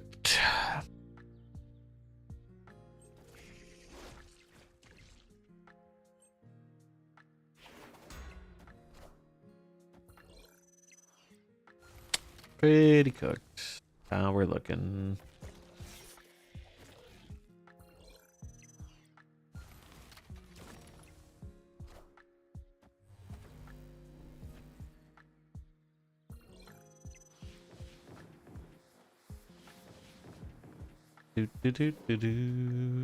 Okay, I have seen enough.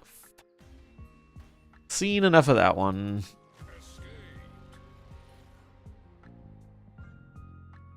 I frankly think they should redesign both of the Widows.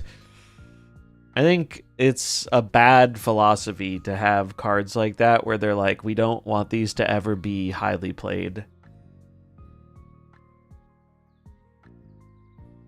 Not a fan of that. Yeah, I have played. You run into a lot of the same people. And it's probably more than usual because of not doing the day one infinite thing. Scroll is my redesign request. That's fair. Yeah, giving them synergy would be cool. I just think there's more interesting space to explore with those cards than we currently have.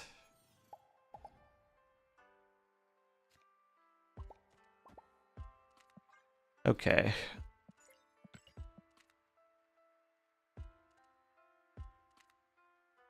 Surely the player base won't double and triple these effects. Surely not.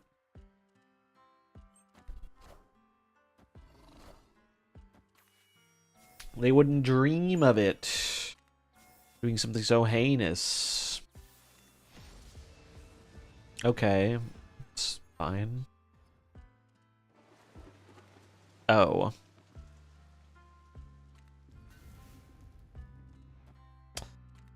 Space stones are very annoying with this location because that means they can jam down big man Thanos and kind of screw me over with it. I can't even Red Guardian it because there are two. Yeah, I'm good. I'm good on that one, bud. You've seen so much Thanos. It's actually surprising how much Thanos there is.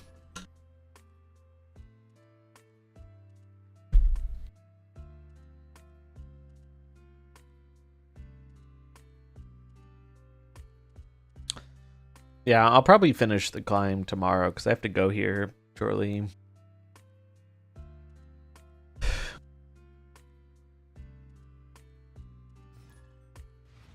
But it's been chill doing a more gradual climb instead of blitzing it on day one.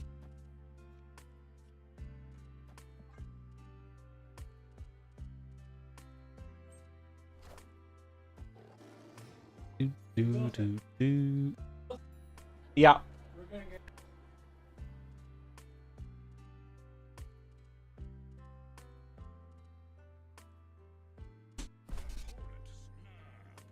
Oh, dude, I hate early snaps when we don't know what they're playing. It's so annoying.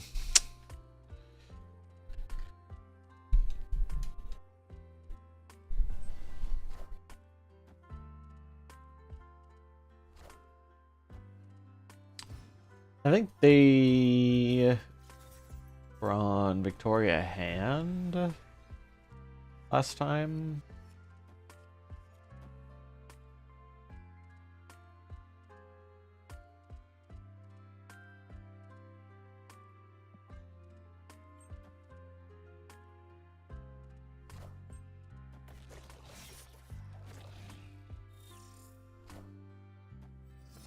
Oh, no, they're playing Nimrod. They're playing Nimrod, that's for sure.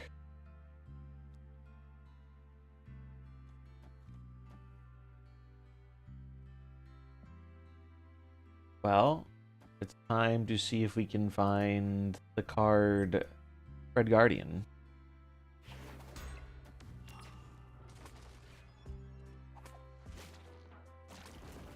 Okay, I don't think it matters if we find the card Red Guardian.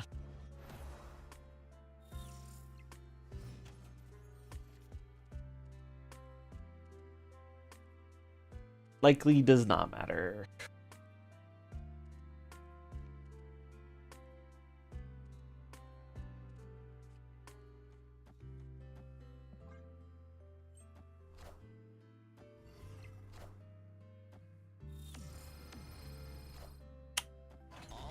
Yeah, that'll do it. Well, we had kind of a shitty loss streak at the end here, but such is life. We got some... This deck is not good into things that just go super tall.